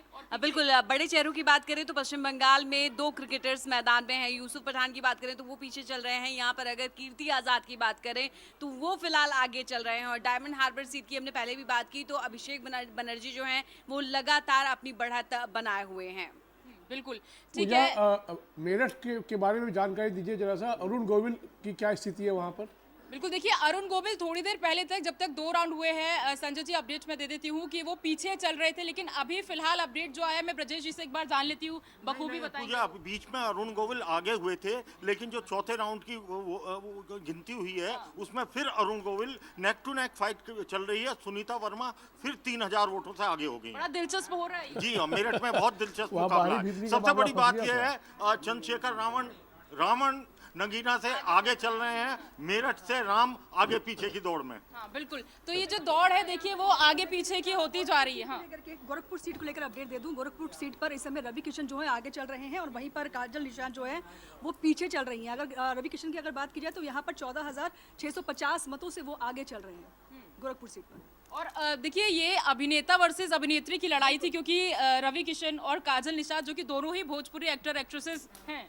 बिल्कुल, जिस दिन ये वोटिंग हो भी रही थी, काजल निषाद का जन्मदिन भी था और लोगों से उन्होंने अपील भी कर डाली थी कि भाई मुझे जन्मदिन के मौके पर भारी मतों में जिताने की कोशिश करें। लेकिन फिलहाल रवि किशन, क्योंकि ये गोरखपुर सीट काफ़ी हाई प्रोफाइल सीट भी है और सीएम योगी आदित्यनाथ का गढ़ भी कहा जाए तो गलत नहीं होगा, यहाँ से महंत भी हैं और यहाँ जो मठ है, यहाँ मठ समुदाय के लोग जो है वो सीएम योगी आदित्यनाथ के प्रति जो उनका प्यार है वो साफ तौर पर देखने में मिलता भी है। और रवि किशन जो है वो पिछली बार भी भारी मतों से यहाँ पे जीते थे और इस बार भी जिस तरह से भी मतों का आंकड़ा आ रहा है, हालांकि थोड़ा ऊपर नीचे जरूर हो रहा है, लेकिन फिर भी जिस तरह की जानकारी अभी मिल रही है, जो अभी ताज़ा रुझान है, जो डाटा मिला है उस मुताबिक 14,650 मतों से वो आगे चल रहे हैं। बुलंदशहर से doctor Bhola Singh BJP candidate लगभग 15,000 वोटों से आगे हैं, तो उन्होंने काफी बड़ी बढ़त बनाई। बिल्कुल, हाँ थोड़ा बिल्कुल मैं बताना चाहूंगी पूजा कि महुआ मोइत्रा जो कि कृष्णा नगर सीट से हैं और वो बढ़त बनाए हुए हैं। फिलहाल अगर बात करें महुआ मोइत्रा की, तो कैश फॉर क्वेरी मामले में उन्हें निष्कासित कर दिया गया था, लेकिन एक बार फिर से उन्हें टिकट दिया गया और फिलहाल वो आगे बढ़त बनाई हुई है। और एक चीज मैं खूंटी की बात करूँ अगर झारखंड की, तो काफी हॉट सीट है, अर्जुन मुंडा यहाँ से मैदान में है और यहाँ पर अगर बात करें कांग्रेस के कालीचरण मुंडा से उनका मुकाबला हो रहा है, तो जो अर्जुन मुंडा है वो फिलहाल पीछे चल रहे हैं। बिल्कुल, देखिए एक बार फिर से बताएं कितने वोटों से पीछे चल रहे हैं अर्जुन मुंडा? वहाँ जबरदस्त मुकाबला है। बिल्कुल, इसका अपडेट मैं भी आपको दे दूंगी, लेकिन अभी फिलहाल जो ये पता चल पा रहा है कि अर्जुन मुंडा जो है वो पीछे चल रहे हैं और कालीचरण मुंडा जो है वो उनको अच्छी खासी टक्कर देते हुए नजर आ रहे हैं। बहुत दिलचस्प ये कहीं ना कहीं मुझे लगता है कितने वोटों से पीछे चल रहे हैं वो, ताकि समझ में आए और भी अपडेट। हाँ, बिल्कुल। दक्षिण भारत का भी रुख कर लेते हैं, दक्षिण भारत से भी क्योंकि अपडेट आ रहा है। अंकित, चलिए पूजा, सबसे बड़ी खबर फिलहाल राहुल गांधी 2 जगह से चुनाव लड़ रहे हैं, जैसा कि सबको पता है। वायनाड से राहुल गांधी तकरीबन 31,000 वोटों से फिलहाल आगे चल रहे हैं और तकरीबन 9,000 वोटों से वो रायबरेली से लगातार बढ़त बनाए हुए हैं। मतलब दोनों सीटों से इस वक्त राहुल गांधी आगे। बिल्कुल, और बात करें अल्पुझा से, एक अच्छी खबर बीजेपी के लिए आ रही थी, शोभा सुरेंद्रन आगे चल रही थी, लेकिन फिलहाल फिर से केसी वेणुगोपाल जो कि राष्ट्रीय महासचिव है कांग्रेस के, उन्होंने बढ़त बनाई हुई है। और इसके अलावा हम बात करें तिरुवनंतपुरम की, अगर हम बात करें तो शशि थरूर लगातार बढ़त बनाए हुए। राजीव चंद्रशेखर जो कि केंद्रीय मंत्री हैं, वो बीच में टक्कर देते हुए नजर आए थे। शुरुआती रुझानों में राजीव चंद्रशेखर थोड़ी देर के लिए आगे हुए थे, लेकिन फिलहाल शशि थरूर बढ़त बनाए हुए हैं। ठीक है जी। धारवाड़ से बीजेपी उम्मीदवार प्रहलाद जोशी आगे चल रहे हैं। बीजेपी कर्नाटक में लगातार आगे दिखाई दे रही है अभी तक। मतलब देखिए रुझानों में जो है बदलाव लगातार हो रहा है। किस तरह से महाराष्ट्र की बात कर ले तो नागपुर में जैसा कि शुरू से ही नितिन गडकरी आगे चल रहे हैं और जैसा कि आपको बता दें कि 1951 में जो है नागपुर में सीट शिवसेना के खाते में चली गई थी। वहीं सबसे बड़ी बात यहाँ पे है कि अनसुईया बाई सबसे पहले 1952 में सांसद बनी थी और सबकी नज़र टिकी हुई है कि इस बार तीसरी बार क्या नितिन गडकरी फिर से आते हैं कि नहीं। अब हम एक के बाद एक सीट बता दें आपको कि देखिए नंदुरबार में गोवल पाडवी आगे चल रहे हैं, कांग्रेस से हैं। और उत्तर मुंबई की बात कर ले तो पीयूष गोयल आगे चल रहे हैं बीजेपी से। हालांकि बीजेपी का दबदबा रहा है, राम नाईक 5 बार जीत चुके हैं और गोविंदा जो अभिनेता हैं उन्होंने कांग्रेस से परचम फैलाया था फिलहाल अभी, लेकिन बीजेपी आगे चल रही है। और आपको बता दें यहाँ से नासिक से अगर हम बात कर ले तो शिवसेना यूबीटी राजा भाऊ आगे चल रहे हैं और ठाणे से नरेश जो हैं वो आगे चल रहे हैं, वो शिवसेना शिंदे से आते हैं, वो आगे चल रहे हैं। और रत्नागिरी से अगर हम बात कर लें तो नारायण आगे चल रहे हैं और वहीं अमरावती, जैसा कि अभी अमरावती सबसे पहले रुझान में आई थी और नवनीत राणा जो है वो आगे चली थी, लेकिन अब पीछे चल रही है, वो हो गई नवनीत। बिल्कुल ठीक है। तो देखिए राज्य अलग अलग राज्य से जो है अपडेट हम लगातार आप तक पहुंचा रहे हैं। हालांकि शुरुआती रुझान है ये और रुझानों में जो है अदला बदली देखी जा रही है। क्या उत्तर पूर्व के हाल चल रहे हैं सोनाली? बिल्कुल, देखिए अगर मैं असम की 14 सीटों की बात करूं तो गुवाहाटी, काजीरंगा, डिब्रूगढ़ समेत 7 सीट है जिस पर बीजेपी बढ़त बढ़ाती हुई नजर आ रही है। और इस दौरान अगर मैं बात करूं धूपगुड़ी सीट की तो यहाँ पर आगे बढ़ते हुए रकबुल हुसैन आगे बढ़ते हुए नजर आ रहे हैं। वहीं गौरव गोगोई की अगर मैं बात करूं तो वो 10,000 वोट से आगे बढ़ते हुए लगातार तपन गोगोई आगे बढ़ते हुए नजर आ रहे हैं। ऋषभ, आपके पास कोई अपडेट? जोरहाट से जो है तपन गोगोई वो पीछे चल रहे थे, बट अब वो आगे बढ़ गए हैं। हाँ, ठीक है। अब मध्य प्रदेश में क्या अपडेट मिल रहा है? 2019 में 28 सीटों पे जिस तरह से भारतीय जनता पार्टी ने कब्जा किया था, क्या लगता है वो बढ़त अब बनाती हुई भारतीय जनता मध्य प्रदेश में जो है 29 की 29 सीटों पर फिलहाल बीजेपी आगे चल रही है, लेकिन भोपाल की अगर बात करें तो वहां पर कभी लीड में आलोक शर्मा आगे हो रहे हैं, कभी पीछे हो रहे हैं। भोपाल में जरूर अगर फिलहाल जो अपडेट आया है तो बीजेपी प्रत्याशी आगे है, 17,152 वोट से आगे चल रहे हैं। बीजेपी को अभी तक 65,727 वोट मिल चुके हैं। अगर कांग्रेस प्रत्याशी की बात करें तो यहाँ से 48,575 वोट से आगे। इंदौर एक और महत्वपूर्ण सीट, क्योंकि यहाँ जो है शंकर लालवानी और कांग्रेस की अगर बात करें नोटा अभियान, तो नोटा को भी वोट गए। अगर शंकर लालवानी की बात करें तो यहाँ से 70,233 वोट से शंकर लालवानी आगे। नोटा पर भी वोट पड़े, 10,168 वोट नोटा को गए हैं। बिल्कुल, ये बड़ी अहम खबर हो जाती है कि देखिए मध्य प्रदेश से फिलहाल रुझानों में 29 की 29 लोकसभा सीटें जो कि भारतीय जनता पार्टी के खेमे में जाती हुई नजर आ रही हैं। सुधीर का मैं रुख करूंगी। सुधीर, छत्तीसगढ़ से क्या अपडेट? 11 बड़ी अपडेट जो है इस टाइम आ रही है कि ये भूपेश बघेल 7,000 वोटों से आगे चल रहे हैं। हाँ। संतोष पांडे अभी तीसरे राउंड में पीछे हुए हैं। हाँ, ठीक है। तो देखिए ये छत्तीसगढ़ की 11 सीटें हैं जहां पे 2 जो सीटें हैं जिस पे कांग्रेस आगे बढ़त बनाती हुई नजर आ रही है। मध्य प्रदेश की 29 सीटों पे फिलहाल रुझानों में 29 की 29 सीटें भारतीय जनता पार्टी के खेमे में जाते हुए। रचना कुछ कहना चाह रही है? बिल्कुल, अगर झारखंड की गोड्डा सीट की बात करें तो यहाँ से एक अपडेट देना चाहूंगी। यहाँ से निशिकांत दुबे लगातार आगे चल रहे हैं। अगर गोड्डा सीट की बात करें तो 2009 से बीजेपी का कब्जा है इस पे और निशिकांत दुबे लगातार जीत दर्ज कर रहे हैं और एक बार फिर से बीजेपी के मैदान में है। अब देखना ये होगा कि जिस तरीके से आगे बढ़त बनाई हुई है क्या वो एक बार फिर से जीत दर्ज कर पाते हैं। ठीक है, अमेठी से स्मृति ईरानी 9,000 कुछ वोटों से पीछे नजर आ रही हैं। ब्रजेश जी? जी हाँ, स्मृति ईरानी, किशोरीलाल शर्मा लगातार उनसे बढ़त बनाए हुए हैं और मैं इसके अलावा जो बरेली से है गंगवार आगे चल रहे हैं, वहीं इनके साथ ही आंवला से बीजेपी के कैंडिडेट पीछे चल रहे हैं। बिल्कुल, लेकिन पीलीभीत सीट को लेकर अपडेट दे दूं। यहाँ पर जितिन प्रसाद जो थे जो कि कांग्रेस से यहाँ पर भारतीय जनता पार्टी में आए थे, मंत्री भी बनाए गए थे, लेकिन क्योंकि यहाँ पर वरुण गांधी की टिकट को काटा गया था और जितिन प्रसाद को लेकर अपडेट मिल रहा है कि वो अपनी सीट पर आगे चल रहे हैं। और वहीं अगर बात की जाए वाराणसी सीट को लेकर एक अपडेट आया है। फिलहाल बताया जा रहा है कि 619 मतों से वो आगे हैं। ये फिर मैं चौंकाने वाली अजय राय जो है वो बड़ा दिलचस्प मुकाबला बहुत ही दिलचस्प हो रखा है यहाँ पर। वहीं पूजा वाराणसी के बिल्कुल पड़ोस में चंदौली सीट है। महेंद्र नाथ पांडे वहाँ से जो मंत्री हैं हैट्रिक मारने वाले थे, लेकिन उनको वीरेंद्र सिंह ने पीछे लगभग 5,000 वोटों से पीछे कर रखा है। क्या लगता है 2019 में 62 सीटों पे जिस तरह से भारतीय जनता पार्टी ने कब्जा किया था, अब वर्तमान स्थिति में उस जीत को हासिल कर पाना उतना आसान लग रहा है? नहीं, अभी जल्द, क्योंकि आप देखिए नेक टू नेक फाइट है। 2 या 3 सीट ऐसी हैं जिसमें हम कह सकते हैं वो जीत की ओर बढ़ रहे हैं। कोई 2000, अब वाराणसी जैसी सीट पर 619 का अंतर, ये क्या जता रहा है? लेकिन ये है कि कोई 2-4 सीट गौतम बुद्ध नगर, गाजियाबाद, बुलंदशहर और अलीगढ़ में भी 20,000 के आसपास बीजेपी के कैंडिडेट को लीड मिल गई है, लेकिन अधिकतर जगह नेक टू नेक फाइट है। ठीक है, बिल्कुल, क्योंकि एनडीए के लिए हम देखें तो यहाँ पर 38 पे बढ़त है और वहीं पर 39 पर यहाँ पर इंडिया को हम देख रहे हैं यूपी में। ये अपने आप में वाकई समझाने वाली चीजें हो जाती है, क्योंकि इंडिया गठबंधन की तरफ से बेशक हमने देखा कि बेशक दिल ना मिल रहे हो लेकिन दल जरूर मिले थे। और यहाँ पे समाजवादी पार्टी, कांग्रेस जैसी पार्टी के साथ आई, लेकिन आरएलडी का यहाँ पर एनडीए में भाजपा के साथ जुड़ जाना, वो एक तरफ कहा जाता है कि पूर्वांचल क्षेत्र में काफी फर्क पड़ेगा वहाँ पर, लेकिन इसके इतर अगर हम देखें तो कुछ नजर नहीं आ रहा है। क्योंकि राम मंदिर का मुद्दा था, आर्टिकल 370 और कई ऐसी योजनाएं थी केंद्र की जो चलाई जा रही थी, उसके बावजूद अगर हम कुछ सीटों पर इतना कम मार्जिन में ऊपर और नीचे देख पा रहे हैं, ये अपने आप में सवाल खड़े कर रहा है। उत्तर प्रदेश की देखिए जो राजनीति होती है वो बहुत बहुत ज्यादा दिलचस्प हो जाती है और ये तो दिलचस्पी इसीलिए बढ़ती जा रही है क्योंकि अजय राय जो है हालांकि कुछ 600 कुछ वोटों से ही आगे चल पीछे वाराणसी सीट पर प्रधानमंत्री नरेंद्र मोदी से 619 मतों से आगे दिख रहे हैं, ये मैं कहना चाह रही हूं। हाँ, तो अजय राय की जो है 619 मतों से फिलहाल आगे बढ़ोतरी होती नजर आ रही है। जी, बिहार की सारण सीट जो बहुत इंपॉर्टेंट सीट थी, वहां से राजीव प्रताप रूडी 1100 वोटों से रोहिणी आचार्य से आगे चल रहे हैं। जी, आप कुछ कह रहे थे ब्रजेश जी? मैं आपको बता दूं कि मेनका गांधी मेनका गांधी को रामभुआल निषाद से ने लीड बना रखी है, लगभग 7,000 वोट से आगे हैं। और चंद्रशेखर नगीना, बार बार जिक्र कर रहा हूँ, 25,000 वोट से आगे हैं वो बीजेपी कैंडिडेट से। तो किस तरह से का चुनाव हो रहा है अब आप देख सकते हैं। बिल्कुल, देखिए चुनाव किस तरह से हो रहा है, हालांकि रुझान है ये, और हम ग्राफिक के जरिए लगातार आपको दिखा रहे हैं कि एनडीए यानी कि 298 पे फिलहाल आती हुई नजर आ रही है, और इंडिया गठबंधन भी बराबर की टक्कर, कहीं ना कहीं जो टक्कर है वो कांटे की दिख रही है 211 पे, क्योंकि देखिए इंडिया गठबंधन ने बढ़त बना ली है 542 सीटों पे, जिस तरह से आज सुबह से हम लगातार इंतजार कर रहे हैं अपडेट पूरा।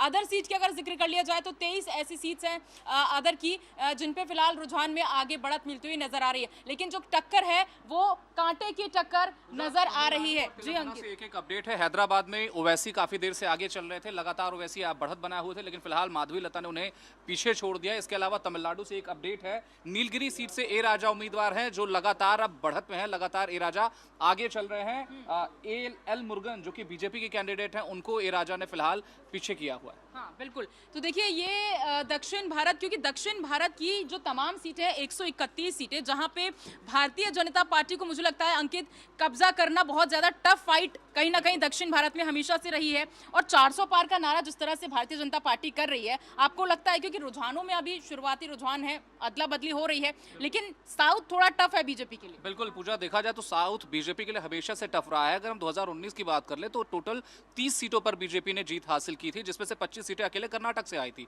लेकिन बात अगर हम तमिलनाडु की करें, केरल की करें, तो यहां पर बीजेपी का खाता नहीं खुला था। हालांकि इस बार जो रुझान दिख रहे हैं उसमें बीजेपी के लिए थोड़ी बहुत वोटिंग परसेंटेज बीजेपी का बढ़ा है। हालांकि सीटों में किस तरह से वो कन्वर्ट होगा, ये चुनाव परिणाम जब निष्कर्ष निकल जाएगा तभी सब कुछ साफ हो पाएगा। लेकिन फिलहाल जो तस्वीरें बीजेपी के लिए तमिलनाडु और केरल दोनों ही जगह से बहुत अच्छी खबर फिलहाल नहीं आती हुई, कोई भी अच्छी खबर आती हुई फिलहाल नजर नहीं आ रही। ठीक है, तो हाँ गुजरात का आपने बता दें, आपको ब्रेकिंग आई है कि अमित शाह 2 लाख वोटों से आगे हैं, राजकोट रूपाला 1 लाख से आगे हैं, भरूच से बीजेपी लोकसभा प्रत्याशी मनसुख बसावा 38,993 वोटों से आगे हैं। वहीं अगर अब हम नवसारी की बात कर ले तो नवसारी देखिए, नवसारी लोकसभा सीट 2008 में परिसीमन के बाद आई थी अस्तित्व में, और जिसमें 2009 में बीजेपी विजय हासिल की थी। तो नवसारी की बात कर रहे हैं, CR पाटिल जो हैं वो आगे चल रहे हैं 60,000 वोटों से। अच्छा अनुपमा, क्योंकि आप बखूबी हम देख रहे हैं कि पश्चिम भारत को किस तरह से पढ़ती आई हैं, कवर करती आई हैं, महाराष्ट्र, गुजरात, गोवा, दादर, नागर हवेली, दमनदीप, ये सारी तमाम ऐसी सीट्स हैं वहाँ की जो बहुत ज़्यादा महत्वपूर्ण भी हो जाती हैं। ऐसे में गुजरात का अगर हम जिक्र करें तो क्या लगता है गुजरात में भारतीय जनता पार्टी की एक अच्छी पकड़ है, लोकसभा में वो पकड़ दिखती है? बिल्कुल, देखिए 26 में से 26 आई थी पिछली बार, 2019 में क्लीन स्वीप किया था, लेकिन अभी यहाँ पर देखिए क्या हो रहा है कि आपको 26 में से कांटे की टक्कर दिख रही है, उतार चढ़ाव दिख रहा है। अब ये तो रुझान पूरी तरीके से आ जाएगा, तभी पता चलेगा कि कांग्रेस ने कहां दम भरा है और कहां बीजेपी। लेकिन दिलचस्पी है अनुपम जी, दिलचस्पी जो है मुझे लगता है बहुत ज्यादा बढ़ती जा रही है, कांटे की टक्कर है दोनों गठबंधन में। जी बिल्कुल, ठीक है, तो अब मैं पश्चिम बंगाल का एक बार जिक्र करना चाहूंगी, क्योंकि देखिए अगर हम वोट का भी जिक्र कर लें कि वोट परसेंटाइल सबसे अच्छा कहाँ रहा था, तो मुझे लगता है वो राज्य है पश्चिम बंगाल। कंचन आपके पास आते हुए कि पश्चिम बंगाल में 60 से 70%, माफ कीजिएगा रचना आपके पास आते हुए कि सबसे अच्छा वोट परसेंटेज पश्चिम बंगाल में गया था, क्या लगता है कि किसके पक्ष में जाता हुआ दिख रहा होगा? बिल्कुल, जिस तरीके से अगर भाजपा की बात करें तो 2 सीटों से 18 सीटों पर पिछली बार पहुंची थी, और इस बार जो उम्मीद लगाई जा रही है वो काफी ज़्यादा हटके है, क्योंकि जिस तरीके से वोटिंग परसेंटेज बढ़ा है उसे ये साफ अंदाज़ा लगाया जा रहा है कि कहीं ना कहीं कुछ मुद्दों का फायदा भारतीय जनता पार्टी को मिला है। अगर बशीरहाट सीट की बात करें तो संदेश खाली एक बड़ा मुद्दा यहाँ पर रहा है, और यहाँ तक कि बीजेपी के लिए एक प्लस पॉइंट ये भी था कि उन्होंने रेखा पात्रा जो कि खुद उत्पीड़न का वहाँ पर शिकार हुई थी, उन्हें बीजेपी ने अपना प्रत्याशी बनाया था, तो कहीं ना कहीं उसका भी फायदा उन्हें मिलता नजर आ रहा है। और पश्चिम बंगाल में 19 सीटें अभी तक, रुझानों की बात करें तो टीएमसी को 22 और बीजेपी को 19 सीट, एक सीट रुझानों में बढ़ती नजर आ रही है। अगर पिछली बार की बात करें तो कहीं ना कहीं जो है बंगाल में 18 सीटें मिली थी और टीएमसी आगे थी, और इस बार जो है बढ़त बनती नजर आ रही है। तो ये कह सकते हैं कि नरेंद्र मोदी ने जितनी मेहनत की है, रैलियां की हैं, कहीं ना कहीं उसका फल जो है उन्हें थोड़ा बहुत मिलने वाला है। बिल्कुल बिल्कुल, देखिए क्योंकि चुनावी रैलियां हमने देखी थी कि किस तरह से इंडिया गठबंधन भी और एनडीए दोनों की ओर से जमीनी जो है वो देखी जा रही थी जमीनी स्तर पे। ऐसे में बिहार से कोई अपडेट आ रहा है? पूर्णिया में जो पप्पू यादव है वो बहुत पीछे चल रहे हैं। जेडीयू के संतोष कुशवाहा वहाँ से आगे चल रहे हैं। और नालंदा सीट की बात करें तो एनडीए के प्रत्याशी कौशलेंद्र कुमार आगे चल रहे हैं, संदीप सौरभ पीछे चल रहे हैं। जी कंचन, कैराना सीट से बता दूं मैं आपको, इकरा हसन जो है वो 519 वोटों से आगे चल रहे हैं। हालांकि उनका मुकाबला यहाँ पर प्रदीप चौधरी से था और भाजपा के प्रत्याशी हैं। भाजपा के जो प्रत्याशी हैं समय 5600 माफ़ कीजिएगा 56,443 उनके पास वोट पड़े हैं, जबकि इकरा हसन के पास 56,962 वोट पड़े हैं। वहीं इसके अलावा बात की जाए कानपुर सीट को लेकर के, तो यहाँ पर बताते चले आपको कि रमेश अवस्थी जो हैं यहाँ पर इस सीट पर 6,000 मतों से अपनी बढ़त बनाए हुए हैं। और वाराणसी सीट को लेकर अपडेट है कि 9,000 प्लस में प्रधानमंत्री नरेंद्र मोदी जो है अपनी इस सीट पर बढ़त बनाए हुए हैं। ठीक है, मैं कुछ सीटों का जिक्र आप ब्रजेश जी से करना चाहूँगी, क्योंकि एक अच्छा अनुभव रखते हैं आप पत्रकारिता में। और क्योंकि आपने देखा होगा कि जब कानपुर से रमेश अवस्थी जी को टिकट मिला था तो बहुत ज़्यादा कंट्रोवर्सी उनके नाम पर कहीं ना कहीं होती दिखी थी कि नया चेहरा है, लोग इतना ज़्यादा विश्वास उन पर नहीं कर पाएंगे। लेकिन आपको लगता है कि जो बढ़त लगातार देख रहे हैं हम कि हर राउंड में उनका नाम आगे आ रहा है, क्या कहेंगे?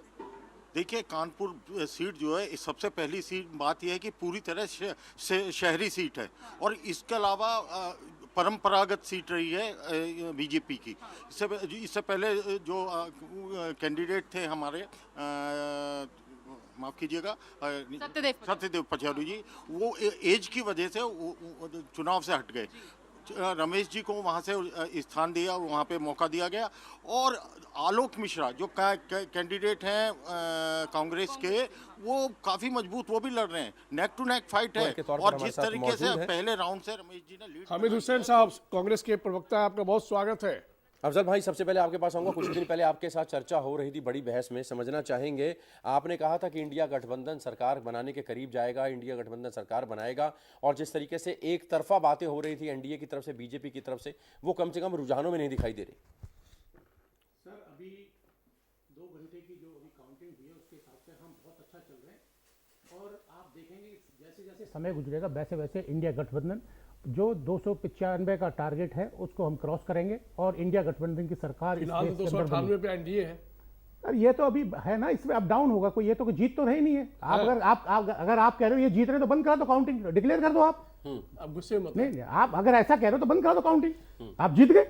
नहीं, रुझानों की बात कर रहे हैं। जब आप अपनी बात कहिए ना, मैं अपनी बात करूं, आप अपनी बात कहिए। मजेदार चीज ये है कि इस समय किसी भी पार्टी से आप पूछेंगे, चाहे एनडीए से पूछे चाहे इंडी गठबंधन से पूछे, आप दोनों को एक ही बात सवाल लगे, ये शुरुआती रुझान है। ये बात पक्की कहेंगे। अगर फेवर में जाता है तो हम जीत रहे हैं, और अगर थोड़ा सा भी नेगेटिव जाता है तो शुरुआती रुझान तस्वीर बदलेगी। आईजी साहब तो कहेंगे शुरुआती रुझान है, हम इससे ऊपर जाने वाले हैं। हामिद साहब, आपका क्या रिएक्शन है? नहीं, हम भी ऊपर जाएंगे। हामिद साहब, आप सुन पा रहे हैं हमें?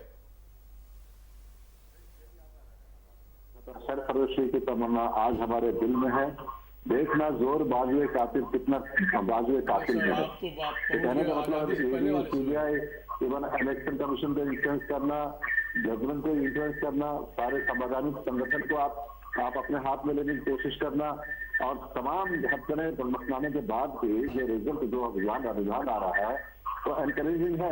और शाम आते आते आपको पता चल जाएगा इंडिया गवर्नमेंट की सरकार बन गई है, इसमें कोई शक नहीं है। गर्ग साहब, यहाँ पर अगर उत्तर प्रदेश के आंकड़े देखें तो उत्तर प्रदेश में बीजेपी के लिए सेटबैक सीधा सीधा।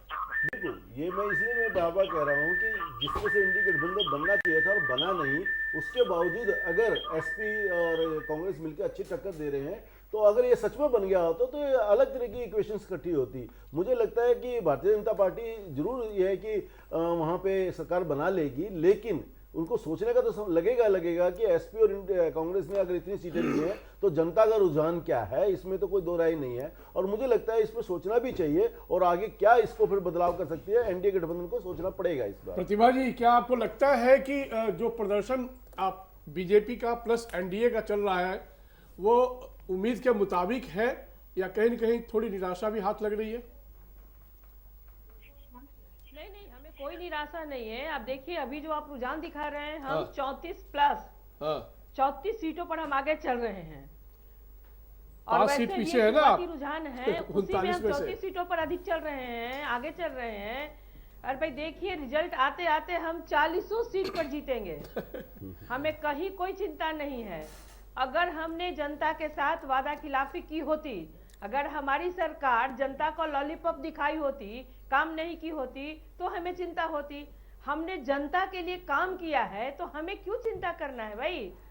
जनता हमें अपना स्नेह देती आई है और देगी।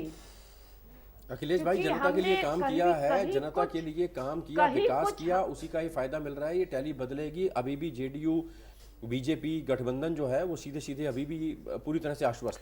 जिस तरीके से परिणाम रुझान अभी दिख रहे हैं और हम लोग लगभग 10:30 बजे के आसपास बात कर रहे हैं, तो ऐसा लग रहा है कि जो मतदान हुआ है वो मुद्दों के आधार पे हुआ है और इस देश के आम आवाम के मुद्दे जो थे वो ध्यान में रख के सरकार के खिलाफ मतदान हुआ है, ऐसा दिखाई दे रहा है अभी के जो रुझान दिख रहे हैं। अभी तो कैसे दिखाई दे रहा है? 298 बैंड दिए। जैसे जिस तरीके से चर्चा पिछले वोटिंग के बाद से चल रही थी कि वो 50 सीटों पे है, 40 सीटों पे है, एक जो परसेप्शन क्रिएट किया जा रहा था, तो अभी जो 10 साढ़े 10 बजे है जैसे दिख रहा है, मुझे लगता है कि आम आदमी के जो अधिकार हैं, जो उनके साथ जो हुआ है 10 साल जो उन्होंने बर्दाश्त किया है, वो मतदान जो उनका है वो दिख रहा है और परिणाम भी उसका फिलहाल ईवीएम ठीक है। एक चीज कहनी पड़ेगी, एसपी 44 पे थी अब 30 पे आ गई है, तो यानी अभी परिणाम तो बदल रहे हैं, तो कोई बात नहीं। अफजल भाई, आम आदमी पार्टी को आप रिप्रेजेंट करते हो। दिल्ली की अगर बात करें तो दिल्ली में 7 सीटों पर भारतीय जनता पार्टी कहीं ना कहीं आगे चल रही है। ये सेटबैक आम आदमी पार्टी के लिए,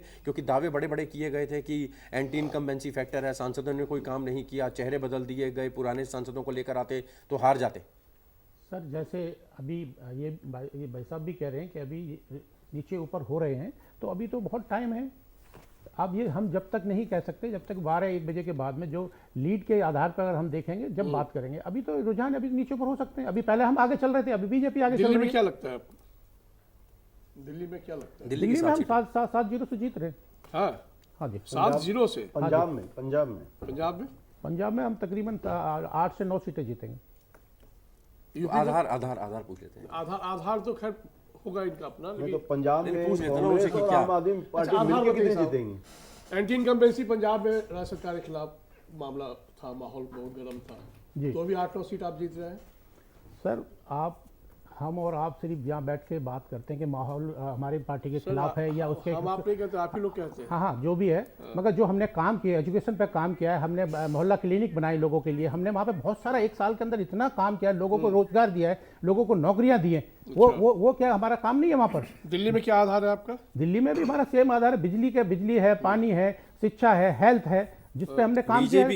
बीजेपी कहती है कि आपके मुख्यमंत्री जेल में, मनीष सिसोदिया जेल में, फलाने नेता जेल में, फलाने मंत्री जेल में, तो कोई काम नहीं हुआ, इसलिए एंटी इनकम्बेंसी, स्टेट गवर्नमेंट की एंटी इनकम्बेंसी का फायदा कहीं ना कहीं भारतीय जनता पार्टी को सेंटर में मिला है। ये जो इनका वही राग है कि बदनाम करो और उसके बाद में इनको पब्लिसिटी लोगों तक पहुंचाओ कि ये चोर हैं। मुझे बताइए, कोर्ट में या आज तक कोई एक चबन्नी मिली किसी के घर से? देखिए मुझे नहीं, भूपेश जी मैं बड़ी अच्छी एक बात बताना चाहूंगा। ये बार बार एक चीज दोहराते हैं कि चवन्नी घर से मिली।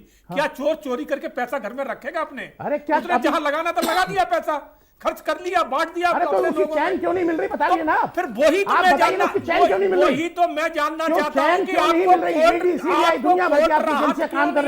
आपको कोर्ट राहत क्यों नहीं दे रहा है? आपके सर वो आपका कानून ऐसा है, सर वो कानून ऐसा है, मुख्यमंत्री जेल में है, उसका कानून ऐसा है पीएमएलए का, सर कानून ऐसा आपने जेल में आपने देखिए 18 और 19 में आपने 18 और 19 में बदलाव किया। दोनों प्लीज नियंत्रण में। बड़ा इंटरेस्टिंग मोड पे भी मतगणना चल रही है। 298 पे आप आगे बढ़ रहे हैं, 211 पे आप आगे बढ़ रहे हैं।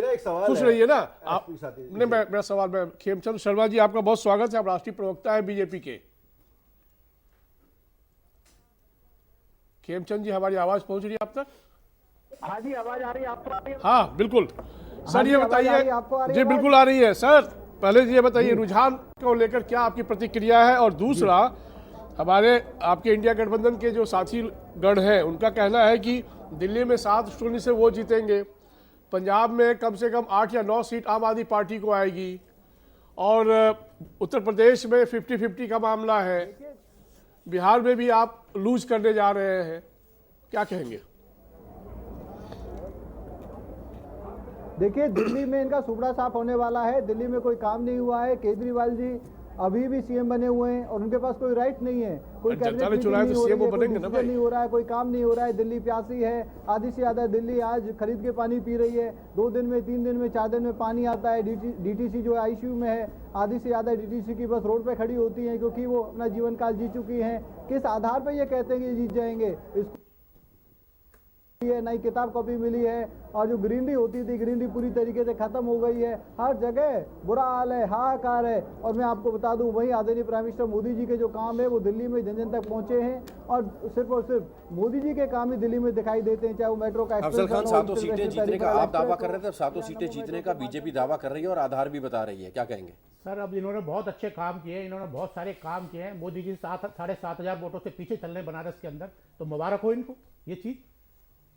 इनका यही आधार है तो मुबारक हो। आज जब केजरीवाल जी आए थे तो कहा था हम जमुना साफ कर देंगे, मुबारक हो इनको। क्या जमुना साफ कर पाए आप? ये गीत गा रहे कि हमने इतना काम कर दिया, हमने इतना काम कर दिया और आज क्या दिल्ली में एक रोड आपने नहीं बनाई है? दिल्ली में आप एक रोड नहीं बनाई है, दिल्ली में पानी पीने का आप दे सके, आज जो हरियाणा पानी नहीं देता कर सके, पॉल्यूशन मुक्त जो हरियाणा ने कर रखा, दिल्ली टूटी पड़ी है, रोड की अच्छी नहीं है, दिल्ली की गलियां गंदगी से भरी पड़ी है, मलबे से भरी पड़ी है। ये सब आना चाहिए आपने झूठ बोल के दिल्ली में शाम के बाद नर्क में डाल दिया। आज शाम के बाद जो दिल्ली का सबसे जो एलजी जिस तरह से काम कर रहे हैं ना, शाम के बाद गर्ग साहब आ रहा हूं आपके पास, और दोनों के पास आ रहा हूं। गर्ग साहब, बिहार और झारखंड में भारतीय जनता पार्टी कहीं ना कहीं लाज बचाती दिख रही है।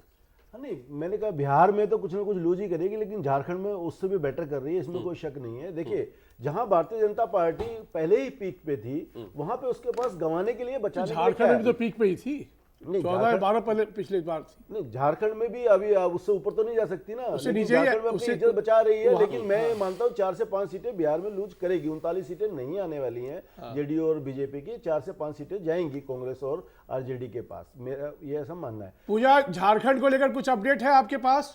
कौन है पूजा? बिल्कुल संजय जी, झारखंड को लेके अगर यहाँ पे कोई अपडेट मिल पा रहा है तो प्लीज बताएं जरा। गीता कोड़ा पीछे चल रही है, अब कितने वोटों से चल रही है अभी आपको अपडेट देते हैं। ठीक है, 14 सीटें हैं झारखंड में फिलहाल नजर बनी हुई है संजय जी। गीता कोड़ा फिलहाल बता रहे हैं बीना जी की ओर से कि वो आगे चल रही हैं।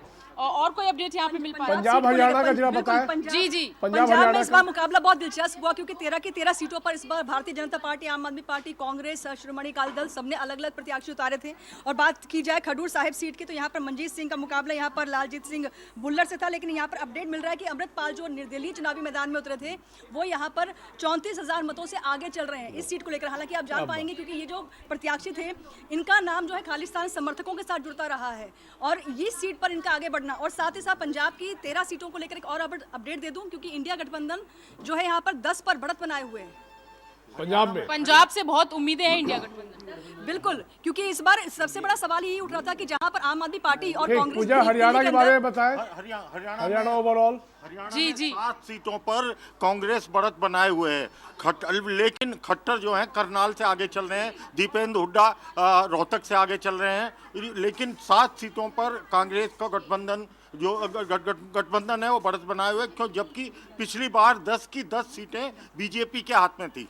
पिछली बार 10 की 10 सीटें जो है वो भारतीय जनता पार्टी के खेमे में थी, लेकिन अभी रुझानों में ये बताया जा रहा है संजय जी कि 7 सीटें जो है वो बीजेपी के खेमे में जाती नजर आ रही हैं और 3 सीटें जो है वो कांग्रेस के पास आती नजर आ रही हैं। दिल्ली की भी 7 सीटों की अगर बात की जाए तो दक्षिणी दिल्ली खासतौर पर यहाँ थोड़ी सी काफी टफ टाइट जो फाइटें देखने को मिल रही है। साथ ही साथ चांदनी चौक सीट की अगर बात की जाए तो जेपी अग्रवाल जो है यहाँ पर कांग्रेस के प्रत्याशी थे, बताया जा रहा है कि फिलहाल वो यहाँ पर प्रवीण खंडेलवाल के मुकाबले में आगे चल रहे हैं कई भारी मतों से। और साथ ही साथ अगर बात की जाए उत्तर प्रदेश की तो उत्तर प्रदेश की गाजीपुर सीट, क्योंकि ये काफी हाई प्रोफाइल सीट भी है और साथ ही साथ मुख्तार अंसारी के निधन के बाद यहाँ पर उनके भाई अफजाल अंसारी जिनको ले कहा जा रहा था कि वो यहाँ पर संवेदना बटोर सकते हैं और इस सांत्वना वाले जो वोट होते हैं वो खींच भी पाएंगे। और जानकारी मिल रही है कि यहाँ पर 3,000 मतों से वो आगे चल रहे हैं और पारस नाथ राय जो है वो भारतीय जनता पार्टी के प्रत्याशी वो पीछे चल रहे हैं।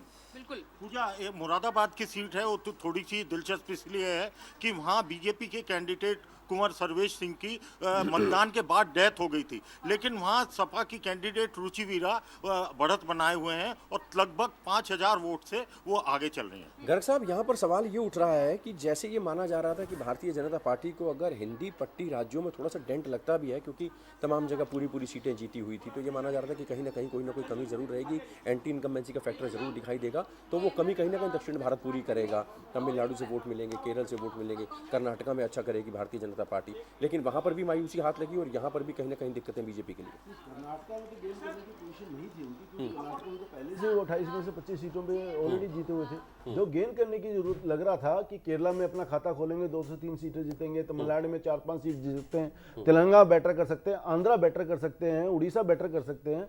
तो वहां पे जिस तरह से भारतीय जनता पार्टी को मुझे लगता है उम्मीद थी, मुझे लगता है वो उम्मीद अभी पूरी जो रुझान दिख रहे हैं उससे लग रहा है कि वो उम्मीद पूरी होते दिख नहीं रही। इसलिए एनडीए गठबंधन जो है, अपना जो एनडीए गठबंधन, वो 353 से 258 पे दिख रहा है, यानी 50 से ज्यादा सीटें, 55 सीटें करीब। कितना बड़ा फेरबदल आप अगले 2 घंटे में देखते हैं, या करीब करीब यही?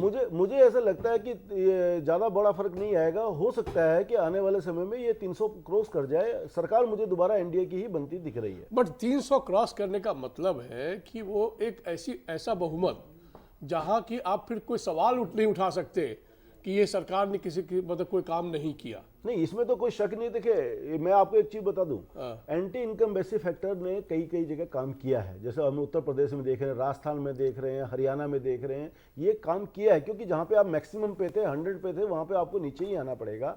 लेकिन ये बात भी सही है कि जिस तरह से विपक्ष ने धारणा बनाई थी कि कुछ नहीं हुआ, कुछ नहीं काम हुआ, तो कम से कम ये जो रुझान है ये तो ऐसा नहीं मानते। अगर सरकार रिपीट हो रही है तो इसका मतलब देश में को अभी भी मोदी पर खेमचंद शर्मा, अगर सरकार रिपीट होती है तो कहीं ना कहीं देश को मोदी पर भरोसा है। अगर उत्तर प्रदेश की बात करें, वहां पर कौन सी एंटी इनकम्बेंसी है जो दिख रही है?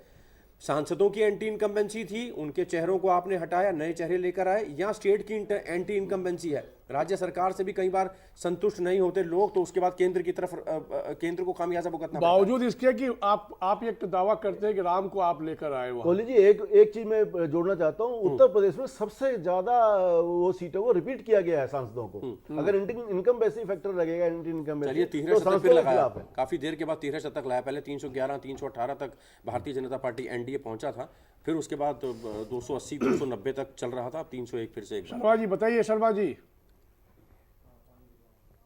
अभी एनालाइज करेंगे 2 घंटे के बाद तो पता चलेगा क्या स्थिति है। वो तो सभी पार्टियां, वो जिनसे पूछता वो यही कहते हैं 2 घंटे और वेट कर लीजिए।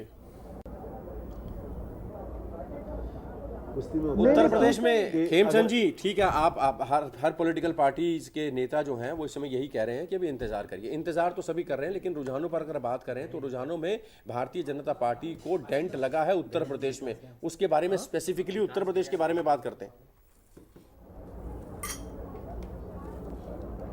जी बताएं। उत्तर प्रदेश में डेंट लगा है, बीजेपी को भरपाई नहीं हो पा रही है और ये बड़ा सेटबैक होना चाहिए। कॉफी भिजवा दो यार। नहीं, कोई सेटबैक नहीं होगा। मैं आपको कह रहा हूं कि जैसे ही 1.5-2 घंटे बाद ये रुझान बदलेंगे, आप देखेंगे कि भारतीय जनता पार्टी जो एक्सपेक्ट कर रही थी वैसे ही रिजल्ट उत्तर प्रदेश से आने वाले हैं। थोड़ा बहुत 19-20 तो रहेगा, क्योंकि 2-3 बार कई कैंडिडेट हैं जो तीसरी बार चुनाव लड़ रहे हैं, लेकिन हमारी सोच और हमारी एक्सपेक्टेशन के अनुसार ही रिजल्ट रहेंगे। मैं अब आपसे आज्ञा चाहूँगा, मेरे को दूसरी डिबेट में जाना है। Thank you. जय हिंद। आपके पास सिंह साहब, भारतीय जनता पार्टी एनडीए का अभी भी कहना है कि अभी 1-2 घंटे का इंतजार करिए। जब शुरुआत में आपने लगातार छक्के छुड़ाते हुए 200 सीटों पर रुझान में आपने किया था, तब आपने कहा था कि नहीं अब हम 400 पार करेंगे, लेकिन ये गाड़ी अटक गई, रुक गई। एनडीए के बाद इंडिया गठबंधन भी लगातार परफॉर्म करता जा रहा है, 211 पर दिखाई दे रहा है और ज़्यादा दूरी नहीं है, कई सीटों पर एकदम कांटे की टक्कर का मुकाबला चल रहा है।